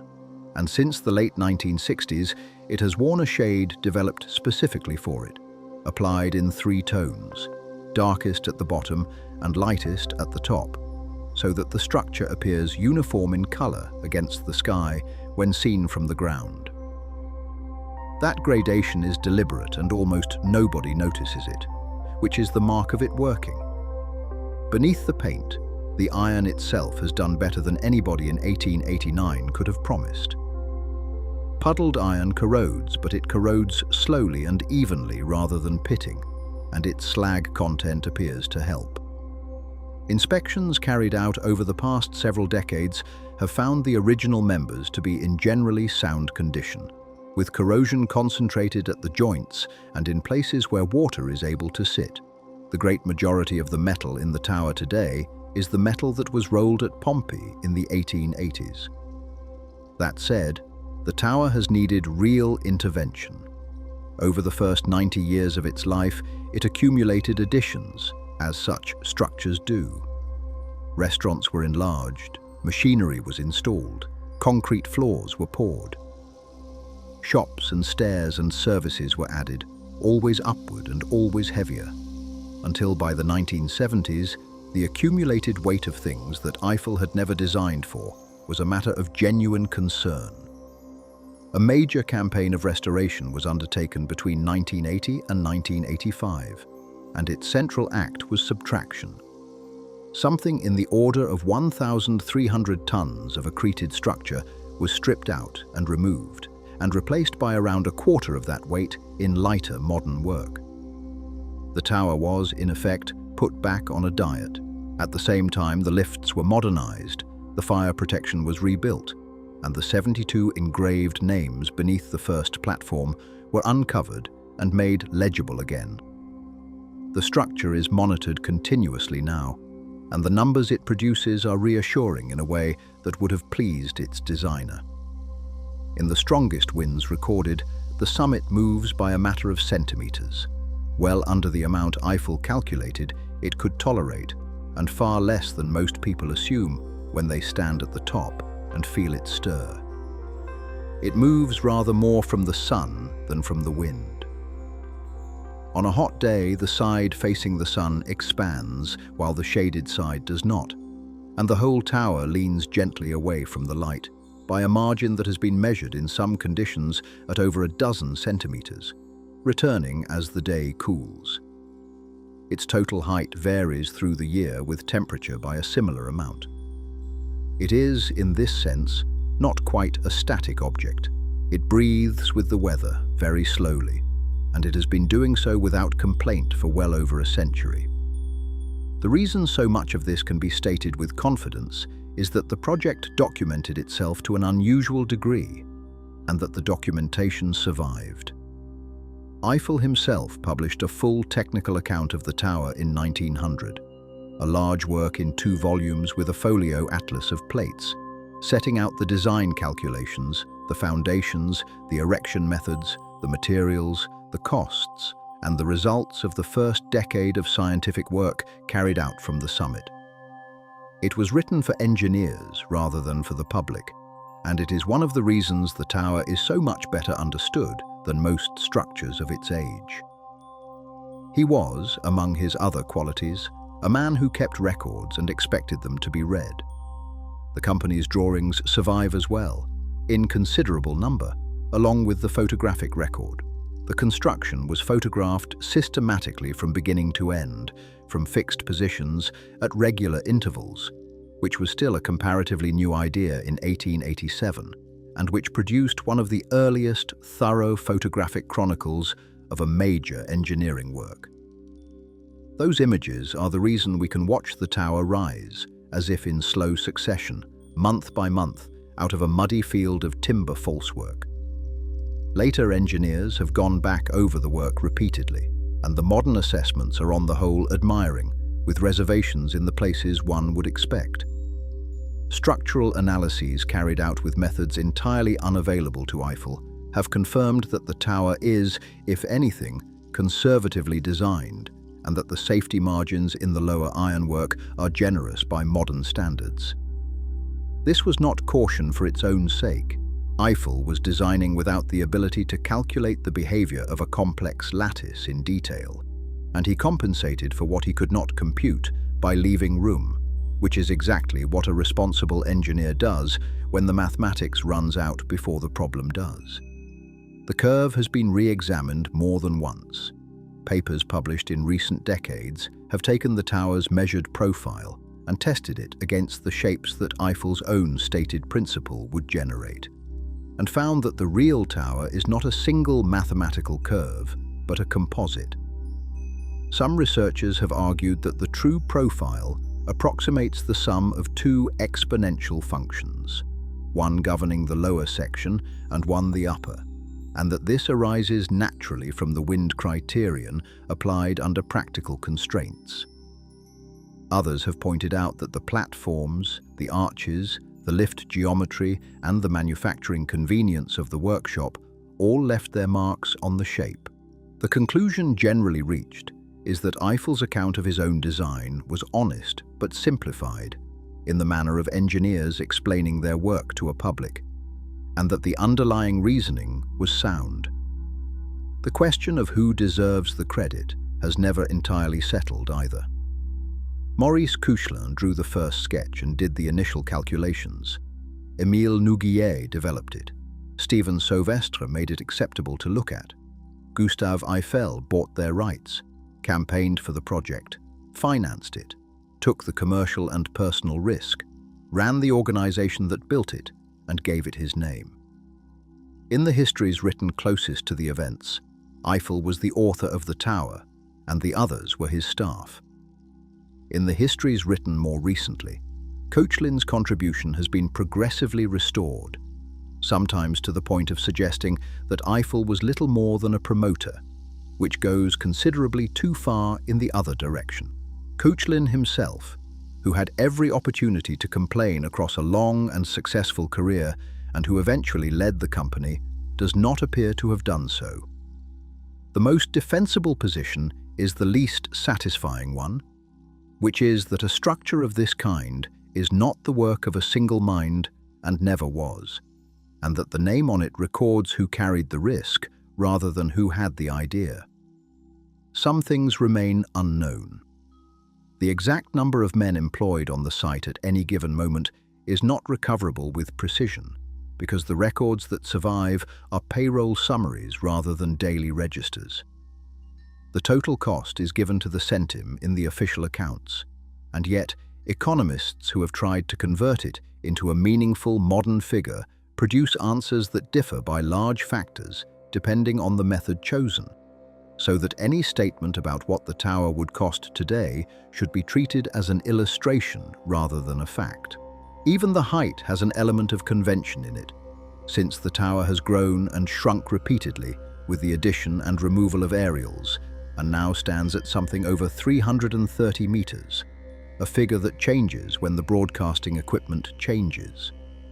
And the tower has attracted, as such objects do, a substantial body of story that is not quite history. The most enjoyable of these concerns, a confidence man named Victor Lustig, who in the 1920s is said to have read a newspaper report about the cost of maintaining the tower and the difficulty of keeping it painted, and to have concluded that the city might plausibly wish to be rid of it. He had official-looking documents printed, presented himself as a senior civil servant, invited a group of Paris scrap metal dealers to a confidential meeting in a good hotel, and explained that the government had regretfully decided to dismantle the tower and sell it for scrap, and that the matter must be handled discreetly to avoid public outcry. He then took sealed bids. The dealer who won paid, and Lustig left the country. The victim, according to the account, was too embarrassed to go to the police, which allowed Lustig to return some time later and attempt the same operation a second time. The essential outline of the story is supported by the record of Lustig's career, which was extensively documented after his eventual imprisonment in the United States, though the details have certainly been polished by retelling, and some of the more colorful specifics rest on his own claims, which were not a reliable source about anything. There are others. The tower is regularly said to sway by amounts far greater than it does. It is said to have been offered to Barcelona first and rejected, which appears to be a misunderstanding of a separate proposal. It is said that Eiffel designed it in a single night, which he did not, and that Couchelin sketched it on an envelope, which he did not either. Each of these is repeated confidently in print, and each of them is a small reminder of how quickly a well-documented object acquires a folklore. What is not folklore is the visit account. The tower has been climbed, ridden, and walked by something over 300 million people since 1889, and it now receives around 7 million a year, which makes it the most visited monument in the world for which people are required to buy a ticket. The great majority of them stay for an hour or two, take a photograph from the second platform, and go back down, and almost none of them think about the 16 concrete blocks in the ground beneath their feet, or the sandboxes still sitting under the ironwork, or the fact that the shape rising above them is the drawn record of a calculation about wind. At night, the tower is lit from within its own structure by lamps mounted on the ironwork, so that the metal glows gold against the dark, rather than being washed flat by floodlights from outside. An arrangement adopted in the mid-1980s, and much better than what it replaced. For a few minutes at the top of each hour, a scattering of small white lamps across the whole structure flickers on and off. An addition made at the turn of the millennium that was meant to be temporary, and was kept because people liked it. From a distance, it looks like the tower is catching light on its edges, which is more or less what it is. There is a particular hour, in the very early morning, when the tower is not lit and not open, and nobody is on it. The lifts are still. The stairs are empty.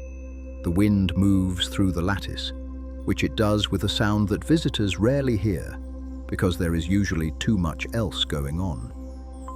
The iron is cold and contracted, and standing a few millimeters shorter than it will stand by afternoon. On the Champ de Mars below, the ground holds the same 16 blocks of concrete and limestone that were finished in June of 1887, and the anchor bolts set into them have not been asked to do anything in 130-odd years, and are still there in case they are. It is worth returning, before the end, to the men whose names are not on it. 72 names are engraved beneath the first platform, and every one of them belongs to a scientist or an engineer who was dead before the first foundation was dug. Not one of them belongs to a man who worked on the tower. The draftsmen who spent 2 years at the boards in Levallois-Perret producing 5,300 drawings are, with a small number of exceptions, unrecorded as individuals. The riveting teams are unrecorded. The men who went down into the compressed air under the north and west piers and dug out the old bed of the Seine by lamplight are unrecorded. We know approximately how many of them there were, and approximately what they earned, and that they took their midday meal on the first platform with watered wine, and that in September of 1888 they stopped work and asked for more money and got some of it. Beyond that, the record is a payroll. This is not unusual. It is the ordinary condition of construction history, and it holds for the pyramids and the cathedrals and the canals and very nearly everything else. But it registers a little more sharply here, because the tower is so precisely documented in every other respect. We can say what the tolerance on a rivet hole was. We cannot say who drilled it. A few figures come through. Jean Compagnon, the site foreman who ran the erection on the Champ de Mars, appears in the records repeatedly and was clearly a man of considerable capability, trusted by Eiffel with the day-to-day conduct of the most closely watched building operation in Europe. Adolphe Salle, Eiffel's son-in-law and an engineer in his own right, was closely involved throughout and climbed to the summit with him in March of 1889. Émile Nouguier stayed with the company. Maurice Kuchlin rose to lead the design office and then the firm itself, and lived until 1946, long enough to see the tower he had first sketched as a young man saved from demolition, fitted with radio, lit up with an advertisement, occupied, liberated, and established beyond argument as the emblem of a country he had not been born in. Stephen Sauvestre continued to practice as an architect and is remembered almost entirely for 4 decorative arches that hold nothing up. And Gustave Eiffel, who had been 61 when the Panama affair ended his career in construction, spent the last 3 decades of his life doing science in the sky and had the satisfaction, rare in engineering, of watching the thing everyone told him not to build become the thing everyone came to see. He was buried in the cemetery at Levallois-Perret, near the workshops, which seems right. The company survived him. It went through the changes of name and ownership that companies do across a century, and its lineage runs into one of the large French construction groups operating today, which occasionally builds things of considerable size and never quite escapes the comparison. Paris itself grew around the tower in ways the protesters could not have predicted. The city that they feared would be disfigured by it instead organized itself around it. It became the point from which the shape of Paris is understood. The thing at the end of avenues, the object in the gap between buildings, the reference against which every other height in the city is judged. When Paris did eventually build something tall in the modern manner, the Montparnasse Tower of the early 1970s, the public reaction was so hostile that building above a strict height limit within the city was prohibited soon afterwards, and the prohibition largely stands. Paris permitted itself exactly one very tall structure, and it had already been built, and it was made of iron in 1889. The painters came round faster than anyone expected. Seurat painted it while it was still unfinished. Rousseau put it into his landscapes. Delaunay painted it repeatedly, and in every register, breaking it apart and reassembling it, and made it one of the founding subjects of modern painting. Chagall floated it behind lovers. The photographers arrived in numbers and have never really left. In 1887, a group of the most distinguished artists in France had declared it an insult to French taste. Within 30 years, it had become one of the most painted objects on the continent, and the objection had come to seem not wrong exactly, but beside the point, in the way that objections to new things usually do. The tower goes on working. It is not a ruin, and it is not a museum piece. Broadcast aerials on its summit carry television and radio to the Paris region. Its lifts run every day and are replaced and rebuilt in sequence, a process that takes years for each machine, because the geometry of the curved legs still permits nothing standard to be installed. Its restaurants operate, its stairs are climbed by people who choose to, and the 1,710 steps that Eiffel walked in 1889 are still there, though the public is now permitted only as far as the second platform on foot. Painters continue to move over it with brushes on a cycle measured in years. Engineers continue to inspect it, member by member, and to write reports that are on the whole undramatic. And on the ground beneath, the four piers stand exactly where the surveyors set them out in the winter of 1887. And the concrete under them has not moved in any way that has caused concern. And the tower has settled into its foundations by an amount that would have satisfied the men who sank the caissons, and probably surprised the mathematician who wrote to warn the authorities that it would fall at 228 meters. There is a way of thinking about great structures that treats them as gestures, as symbols, as statements about power or wealth or belief. And that way of thinking is not wrong. The Eiffel Tower was a statement. It was a young republic saying something about itself in front of the world in the centenary year of its founding. And it was a contractor from Dijon saying something about what iron could do. And it was a nation with a border it did not accept building the tallest thing on earth out of metal from the province it had half lost. But there is another way of thinking about them, which is to notice that they are, before anything else, an enormous quantity of ordinary work. The tower is 2.5 million rivets. Each one of those rivets was heated by a man, carried by a man, held by a man, and struck by a man. And then it cooled, and then they did the next one. It is 5,300 drawings, each made by hand at a board under a window, one line at a time. It is 16 holes in the ground, dug out by lamplight, and 125 meters of false work in timber, and 118 weeks of climbing, and a canteen on the first platform with watered wine, and a strike in September that was settled in a fortnight, and a great many cold mornings on the Champ de Mars when the fog came off the river and the men went up anyway. There is one more comparison worth making, and it is the one that most clearly shows how little anyone in 1889 could predict what would last. the tower was not the only marvel of that exposition. At the far end of the Champ de Mars stood the Galerie des Machines, a hall of iron and glass built to house the machinery exhibits, and by any measure, other than height, it was as remarkable an achievement as the tower itself. Its roof spanned 111 meters in a single clear arch, the largest interior span in the world, and it ran for more than 400 meters in length, enclosing a volume of empty air that nobody had ever enclosed before. Its great arched ribs met the ground at a hinge, and met each other at a hinge at the crown, so that the whole roof could flex with temperature and load without tearing itself apart.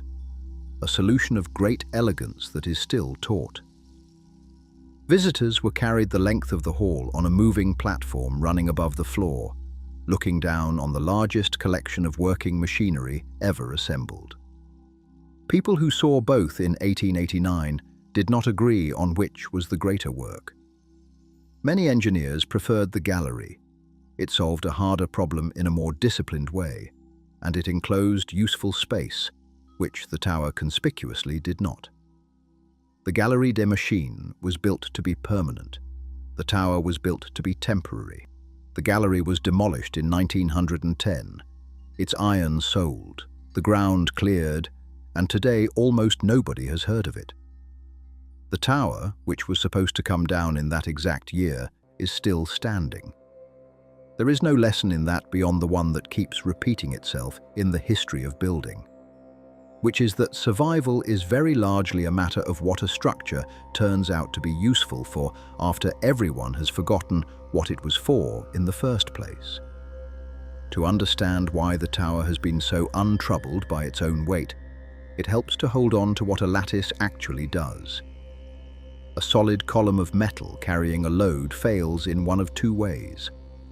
It can be crushed, which requires an enormous load and almost never happens in practice, or it can buckle, which is the sudden sideways collapse of a slender member under compression, and which happens at loads far below the crushing strength. Buckling is the governing problem of every tall structure, and the resistance of a member to it depends not simply on how much material it contains, but on how that material is arranged.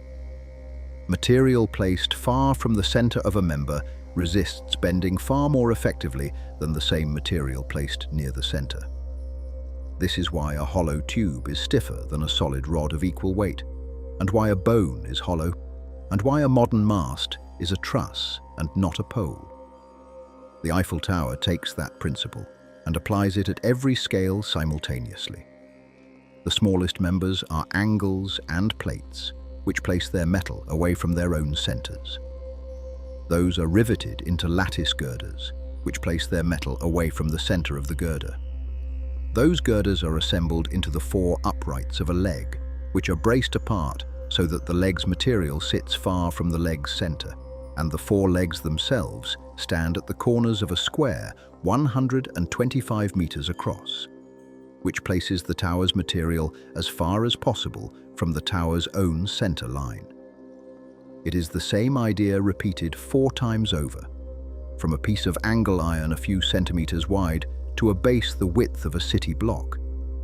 And it is why 7,300 tons of iron can stand 300 meters in the air and be untroubled by a gale. The lattice does something else as well, which is that it is full of holes, and the wind goes through it. A solid tower of the same outline would present an enormous area to the wind, and would have to be very much heavier to resist it. The open lattice presents perhaps a quarter of that. The tower's transparency is not an aesthetic preference, it is a load reduction. And a lattice is redundant in the engineering sense that there are many paths by which a force can travel from any point to the ground. If one member is damaged, the load finds its way around. Structures with a single load path fail suddenly and completely. Structures with many fail slowly and locally, if at all, and they give warning. Eiffel could not calculate the tower's redundancy because the mathematics for analyzing that kind of structure in full did not yet exist. But he had spent his career building lattice bridges, and he knew from experience how they behaved, and he built accordingly. Something similar can be said of the material choice. Puddled iron yields before it breaks. In a structure with 2.5 million rivets and tens of thousands of joints, made to tolerances that were extraordinary for the period but were certainly not perfect everywhere, a material that can accommodate a small local overload by deforming slightly rather than cracking is worth a great deal more than a stronger material that cannot. Eiffel chose ductility over strength, and a century and a third of standing there suggests he was right. None of this was luck, and none of it was genius in the sense of a sudden insight. It was the accumulated judgment of a man who had built a great many bridges and had watched what happened to them, applied with unusual thoroughness to a problem nobody had attempted before. The most impressive quality of the Eiffel Tower, for the engineers who study it, is not its height. It is that a structure of that novelty, designed with the mathematics of the 1880s, has required no fundamental correction in the century and a half since. The moving parts have all been replaced several times. The iron has not. It is worth going back once more to the site itself and letting the 26 months pass slowly, because the calendar of the work has a shape that the summary flattens. The winter of 1887 was cold, and the ground was wet. The Champ de Mars in January was a flat expanse of frozen mud crossed by tramways for the spoil wagons, with the dome of the military school at one end and the river at the other, and 4 rectangular pits opening in it. Steam pumps ran continuously at the 2 northern pits, and the sound of them carried across the field. The airlocks stood over the caissons like small iron sheds. Men descended in pairs and came up again after their spell below, their ears aching, and stood by the braziers. The spoil went out by cart. There was, for 6 months, nothing to see that any passerby would have called a tower, and the newspapers that had denounced the project in February found by April that there was very little to photograph. Through the summer, the concrete went in, block by block, faced with limestone brought in by barge, and the surveyors came with their instruments and set out 16 sloping surfaces, and checked them again. In June, the last of the masonry was finished. In July, the first pieces of iron arrived from Levallois-Perret on railway wagons, each stamped with its number, and the small steam cranes went to work. And the 4 feet of the tower began to grow out of the ground at an angle that looked, in the early photographs, alarmingly like a lean. Autumn brought the timber, 12 scaffolds, then 4 great wooden towers, and by the turn of the year, the site resembled a shipyard more than a building. The legs climbed inside their falsework through the winter of 1887 and 1888, and the men worked in gloves and came down at dusk, and the citizens of the 7th arrondissement complained about the noise of riveting, which is a sound like continuous distant gunfire and which carried a long way across a flat field in cold air. In March of 1888, the girders of the first platform were lifted, and the 4 legs were persuaded into their square, and the falsework came down, and for the first time the tower stood by itself. That is the moment at which the photographs change character. Before it, the pictures show timber with iron inside it. After it, they show iron. Spring and summer of 1888 went upward fast. The second platform was closed in the middle of August. The creeper cranes were by then running well, and the erection had become routine in the way that difficult work becomes routine when it has been done 400 times. And the daily climb for the men was long enough that the canteen on the first platform stopped being a convenience and became a necessity. In September, they stopped work over pay. In October, they went back. The autumn and winter of 1888 were the fast months and the cold ones. Above the second platform, the tower is a single shaft, and the wind is unbroken, and the men were working at heights that no one in the world had ever worked at before, on a structure narrowing under them, in December, in Paris.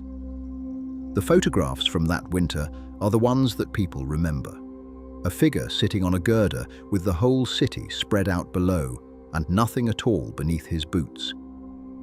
By February of 1889, the summit section was going on. By the third week of March, it was nearly done.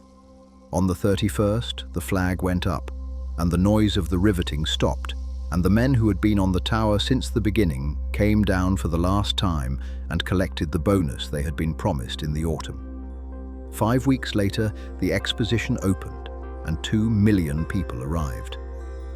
What happened to the tower afterwards, across the 20th century and into this one, is a story with very little drama in it, which is exactly what one wants from a structure.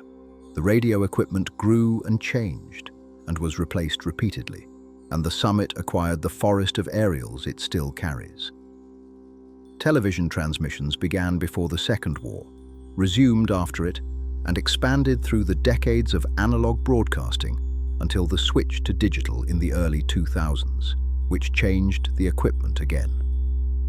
The tower's height has therefore fluctuated by several meters across the past century, always upward on balance, and the figure quoted in reference works has had to be revised more than once. Operation passed through various hands and now rests with a company owned mainly by the city of Paris, which runs the lifts, the restaurants, the shops, the ticketing, the lighting and the maintenance, and employs a permanent staff of several hundred. Money is spent on it continuously, and periodically a larger campaign is undertaken. The Great Restoration of the early 1980s removed the accumulated weight of 90 years. A program in the 2000s rebuilt visitor facilities and reworked the first platform, including the installation of a section of glass floor through which one may look down 57 meters at the ground, an experience which a surprising number of visitors decline.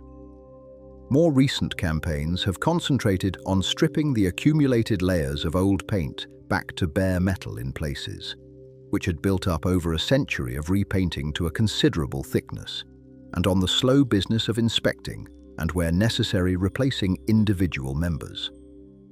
That last point deserves stating plainly, because it is often misunderstood. The tower is not the ship of Theseus. Its ironwork is overwhelmingly original. Components that have been replaced over the years are concentrated in the parts that were always going to wear out, which is to say, the lifts, the platforms, the flooring, the fittings, the electrical installations, and the aerials. The lattice that carries the load is, to a very high proportion, the iron that came from Pompeii in the 1880s and was drilled at Levallois-Perret and riveted on the Champ de Mars by men who are all long dead. That is a remarkable thing to be able to say about any exposed metal structure of that age, and it is a direct consequence of 2 decisions taken before 1887, which were to use puddled iron and to accept that it would have to be painted forever. The tower also sits now within a much larger story that it began, which is the story of how high people learned to build. For 41 years it held the record. When the Chrysler Building took it in 1930 and the Empire State Building took it the following year and held it for 4 decades. The nature of the contest had already changed. Those were buildings, with floors and offices and people working in them, and their height was a commercial proposition rather than a demonstration. The pure tower, the structure built tall for the sake of being tall or for carrying an aerial, continued as a separate line, and it produced the great broadcast masts of the 20th century, some of which exceeded 600 meters. The tallest of them, a radio mast in Poland, stood at over 646 meters until it fell during maintenance work in 1991, and it remains a reminder that guide masts and self-supporting towers are quite different propositions. The self-supporting tower line ran through Tokyo and Toronto and Guangzhou, and now stands at over 600 meters in Tokyo. The building line ran through Chicago and Kuala Lumpur and Taipei, and now stands at over 800 meters in Dubai. Every one of these structures depends on principles that the Eiffel Tower demonstrated in public for the first time. Shape the structure to the wind, place the material away from the center, use a frame and hang the rest on it, prefabricate to precision and assemble fast, build the crane into the building and let it climb. There is a specific inheritance as well, which is the tapered profile. Look at the great modern towers, and a very large proportion of them narrow as they rise and narrow in a curve. And the reason is the same reason Eiffel gave in 1887. The wind moment accumulates downward. The structure should widen to meet it. That is not a stylistic tradition passed down from Paris. It is the same physics arriving at the same answer, which is a more interesting kind of inheritance, and which suggests that Eiffel's shape was not an invention so much as a discovery. What has changed is everything else. A tower of 300 meters is now an ordinary undertaking, executed with steel of guaranteed composition, concrete pumped to any height, computers that model the wind in detail, cranes that lift 50 tons, and a body of accumulated knowledge that did not exist in 1887, and much of which was written by people who had studied what happened on the Champ de Mars.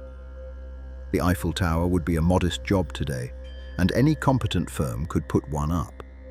That is precisely the measure of what it was at the time. It is worth, at the end of all the numbers, going up it slowly, because the tower is one of those structures that reads entirely differently from inside itself. From a distance, it is a silhouette, and the silhouette is so familiar that it has stopped being looked at.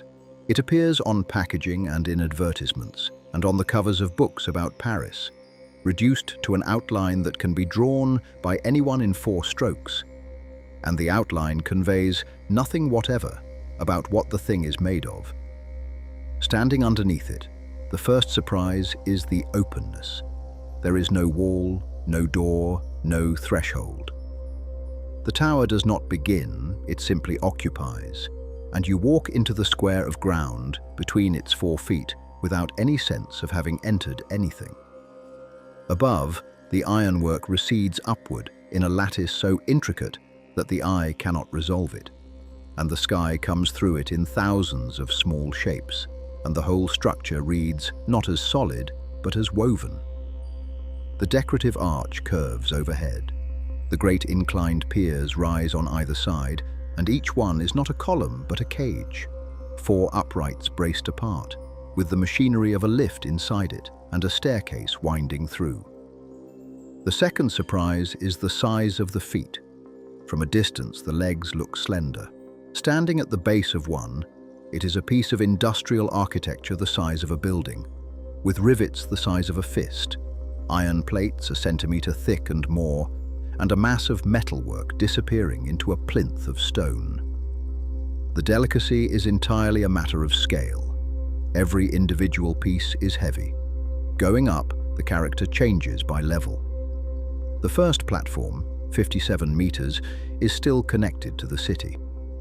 You are above the trees of the Champ de Mars and at about the height of the surrounding rooftops, and the streets below are legible as streets, with people recognizable as people and traffic moving at a speed you can follow.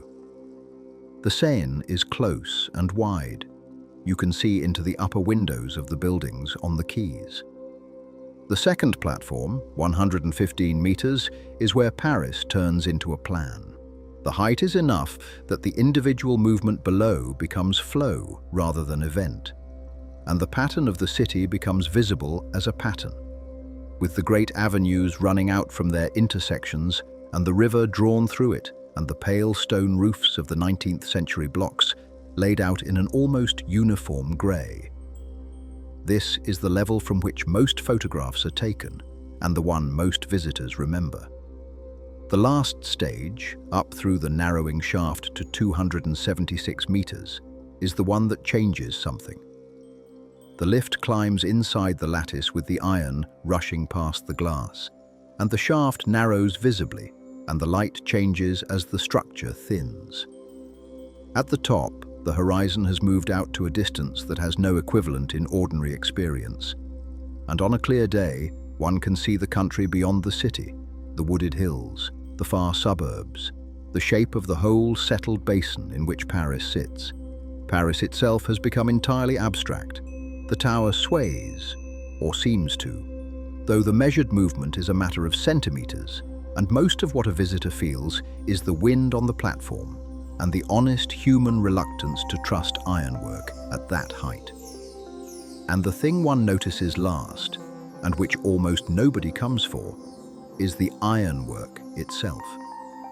Up close, at any level, it is a dense composition of angles and plates and gussets and rivets, arranged in patterns that repeat and vary and repeat, with every joint made by hand and every rivet head slightly different from the one beside it. It has the quality of something grown rather than manufactured. There is no cladding anywhere. Nothing is hidden. What holds the tower up is the only thing there is to look at, and it is entirely visible from every point, which is a condition almost no other famous building on Earth satisfies. That, in the end, may be the reason the shape became what it became. There have been taller structures for nearly a century now, and more difficult ones, and more beautiful ones by many measures. What the Eiffel Tower has that they generally do not is total legibility.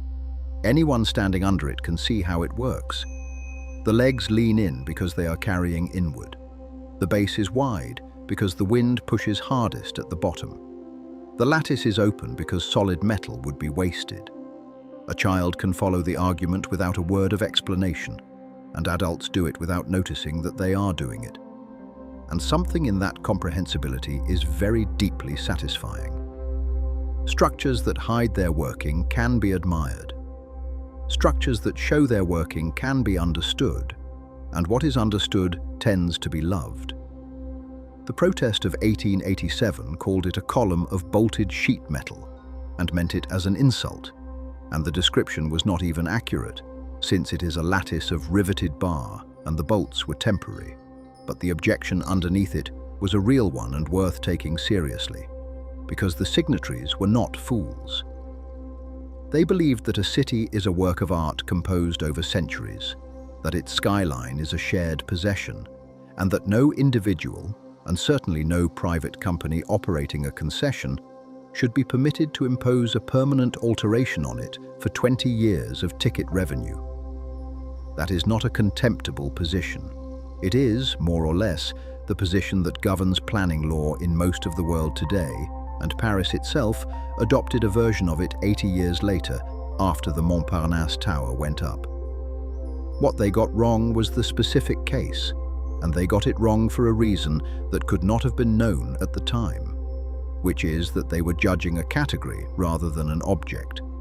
They saw industrial iron, and they knew what industrial iron looked like in 1887, and they extrapolated. What arrived was not what they had extrapolated. Almost nobody, including its designers, appears to have anticipated in advance that the finished tower would be beautiful.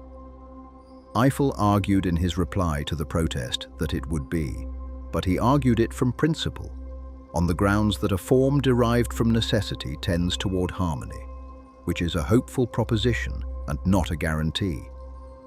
He turned out to be right. He might not have been. It is one of the recurring conditions of large construction that the people who commission it, the people who design it, and the people who build it are all working with incomplete information about what will exist at the end, and that the object, once it exists, escapes all of them and becomes something none of them intended.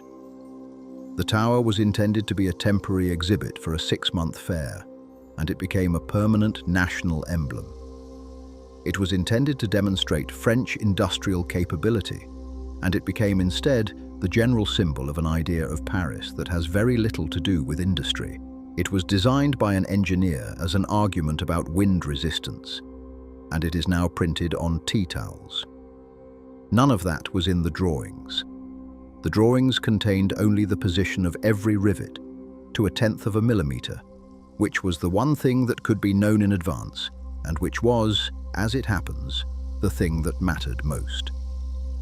It is easy, in concentrating on the tower, to forget the fair it was built to crown. And the fair is part of the story because it is the reason 2 million people came. The exposition of 1889 covered the whole of the Champ de Mars and spread across the river to the Trocadero and along the quays. And it ran from early May to the beginning of November. It contained the Galerie des Machines at the far end, and pavilions from every participating nation, and vast halls of manufactures and fine arts and agriculture, and a reconstructed street purporting to show the history of human habitation, and gardens and fountains lit by coloured electric light in the evenings, which was itself a novelty that drew crowds on its own account. There were also the colonial displays, in which France set out the territories it governed, complete with reconstructed villages, and people brought from those territories to occupy them and be looked at by Parisians. It is not possible to describe the exposition honestly without saying that this happened, and the modern reader will find it difficult, as it should be found difficult. It was standard practice at international exhibitions of the period across every colonial power, and it drew enormous attendance, and the assumptions underlying it were held almost universally among the people who organized such things. That is an explanation and not a defense. One consequence of those displays, however, was entirely unforeseen.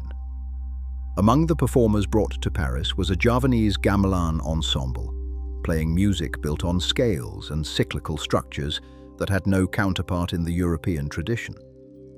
A young composer named Claude Debussy heard them repeatedly, and what he heard stayed with him and worked its way into his writing over the following decade, and through him into a great deal of what happened to European music afterwards. It is one of the odder legacies of the fair that a display mounted in the service of empire changed the harmony of the empire's own concert halls. Admission to the exposition was cheap enough to be broadly accessible, and the tower charged separately, at rates that rose with the height reached. 2 francs took a visitor to the first platform, 3 to the second, and 5 to the summit, with reductions on Sundays that brought the crowds of ordinary Parisians in numbers. Those figures should be set against a labourer's daily wage of a few francs, which makes a family trip to the top a real expense, and explains why the first platform did so much more business than the summit. The tower's receipts across those 6 months came to something over 6 million francs, against a total construction cost a little under 7,800,000, which is why Eiffel's speculation is remembered as shrewd rather than reckless. The crowds themselves are worth imagining. The tower had a limited capacity, and the lifts were slow, and the queues at the base ran for hours through the summer. People waited in the sun on the Champ de Mars for the chance to go up, and when they came down, they queued again to buy the souvenirs, of which there were already a great many, because the trade in miniature Eiffel Towers began within weeks of the opening and has never stopped since. Some of the earliest of them were cast in metal from the same works that had supplied fittings for the structure, which gives the small brass object on a mantelpiece a slightly closer relationship to the original than one might assume. And there were the visitors who came for the view and found something else.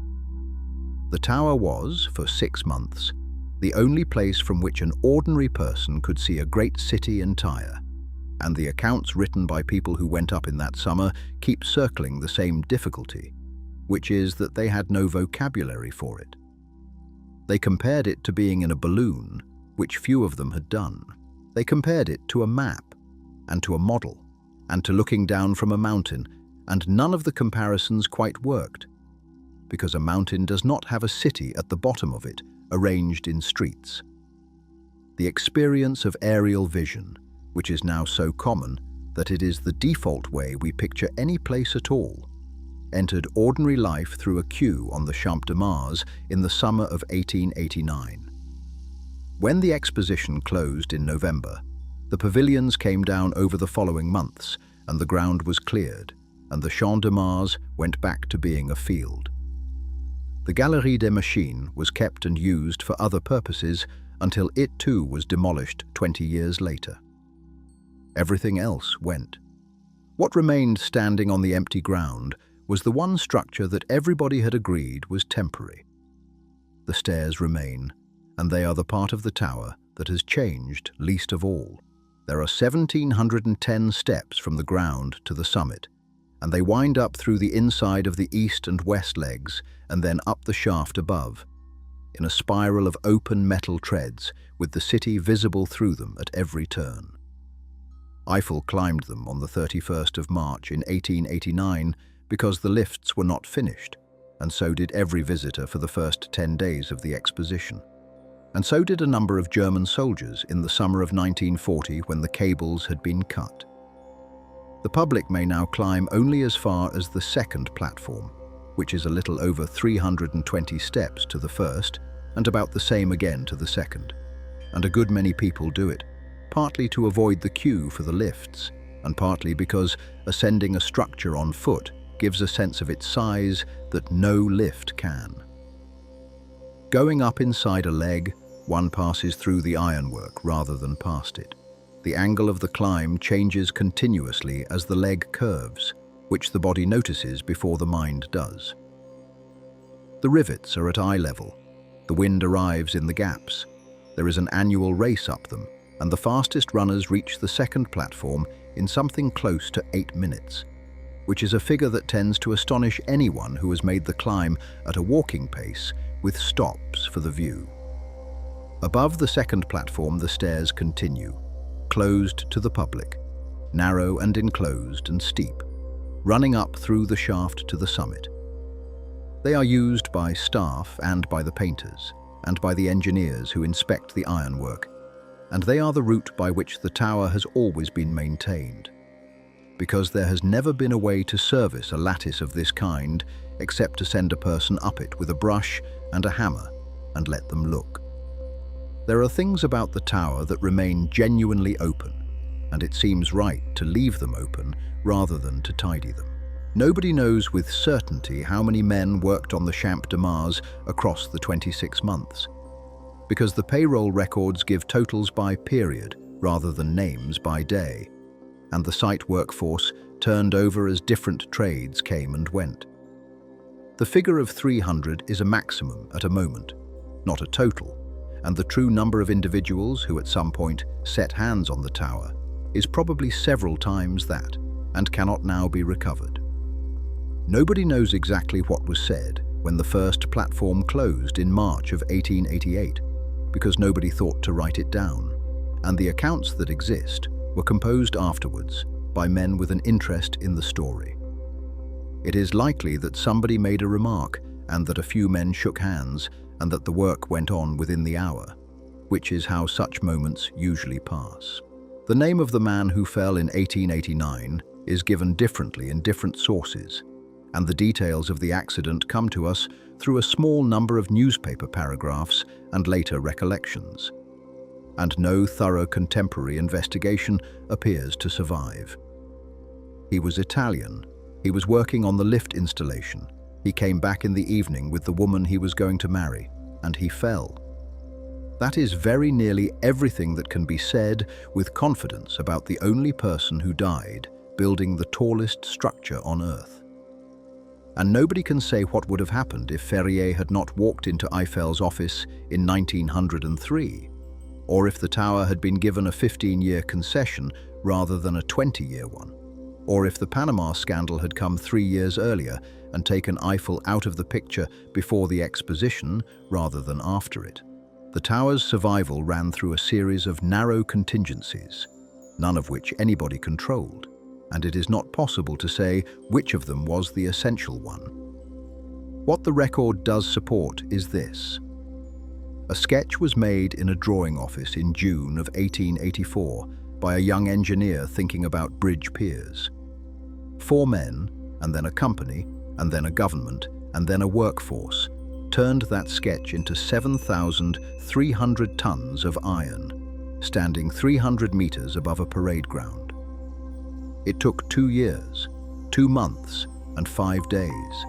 It cost a little under 7,800,000 francs and 1 life. It was condemned by the most celebrated artists in France before a bolt was set, and it was scheduled from the outset for demolition, and it is still there. That is the record. What remains is the ordinary present tense of the thing. The tower stands on the Champ de Mars in Paris, as it has since the spring of 1889. Its 4 feet rest on 16 blocks of concrete and stone, 8 of them sunk through the buried bed of the river by men working in compressed air by lamplight, in a winter now well over a century past. Its legs curve upward along a line that was calculated to make the wind harmless. Its ironwork was rolled in Lorraine, cut and drilled and part riveted in a workshop on the edge of the city, and lifted into place a few tons at a time by cranes that climbed the rails they were installing. It was raised in 26 months by 300 men at the cost of 1 life, and that life was lost after the working day had ended. It was called useless, and in the narrow sense it was. It was called monstrous, and it was not. It was given 20 years, and it has had rather more than 130. It was saved by an invention that had not been made when it was designed, and it stood through a war it was ordered to be destroyed in, and it has been painted about 20 times by hand, and will be painted again, and again after that, for as long as anyone intends it to remain. There is a thought that tends to arrive at the end of a chronicle like this one, and it is not really about iron. Human beings have been building things larger than they need for as long as there have been human beings with a surplus to spend. The pyramid, the ziggurat, the cathedral, the dam, the tower. The stated reasons vary enormously, and the stated reasons are almost never sufficient to explain the effort. Something else is going on, and it seems to have to do with the wish to make a mark that outlasts the person making it, and with the peculiar satisfaction of setting a very large quantity of ordinary work against gravity, and finding that gravity, on this occasion, gives way. The engineers do the calculation, the patrons find the money, the critics write the letters. And then a few hundred people arrive on a cold morning with hammers and go up, and do the same thing several million times. And eventually, there is a tower where there was a field. Nothing about that is unique to Paris, or to iron, or to 1889. It has happened in every century that has left records, and it is happening somewhere now, on a site with a fence around it that most people walk past without looking. In 50 years, there will be a structure there, and it will be photographed, and after a while, nobody will find it remarkable. And in 130 years, somebody will inspect its foundations and find them sound, and be quietly impressed by people they will never be able to name. The men who dug the caissons under the North Pier finished their work in the summer of 1887. What they made was buried immediately under concrete and has never been seen since. It is still there, 15 meters down, in the old bed of the Seine, holding up a quarter of the weight of a tower that they very probably assumed would be taken apart and sold for scrap within their own lifetimes. Morning comes to the Champ de Mars slowly, the way it does beside a river. The light arrives from the east and finds the ironwork before it finds the ground, so that for a while the upper lattice is warm and the base is still in shadow. The metal, contracted overnight, begins to take the heat and to lengthen by a few millimeters, and the whole structure leans very slightly away from the sun, imperceptibly, as it has done every clear morning for 130-odd years. The first lift of the day has not run yet. There is no one on the stairs. Below, under the paving and the gravel and the grass, 16 blocks of concrete sit exactly where they were placed, taking the load, and above them, 7,300 tons of Lorraine iron stands in the cool air, quietly doing the only thing it was ever asked to do. If you would like to spend another long evening among great structures, with the same unhurried pace and the same quiet regard for the people who raised them, There are more of these chronicles waiting on the channel whenever you want them. There is no hurry. Sleep well.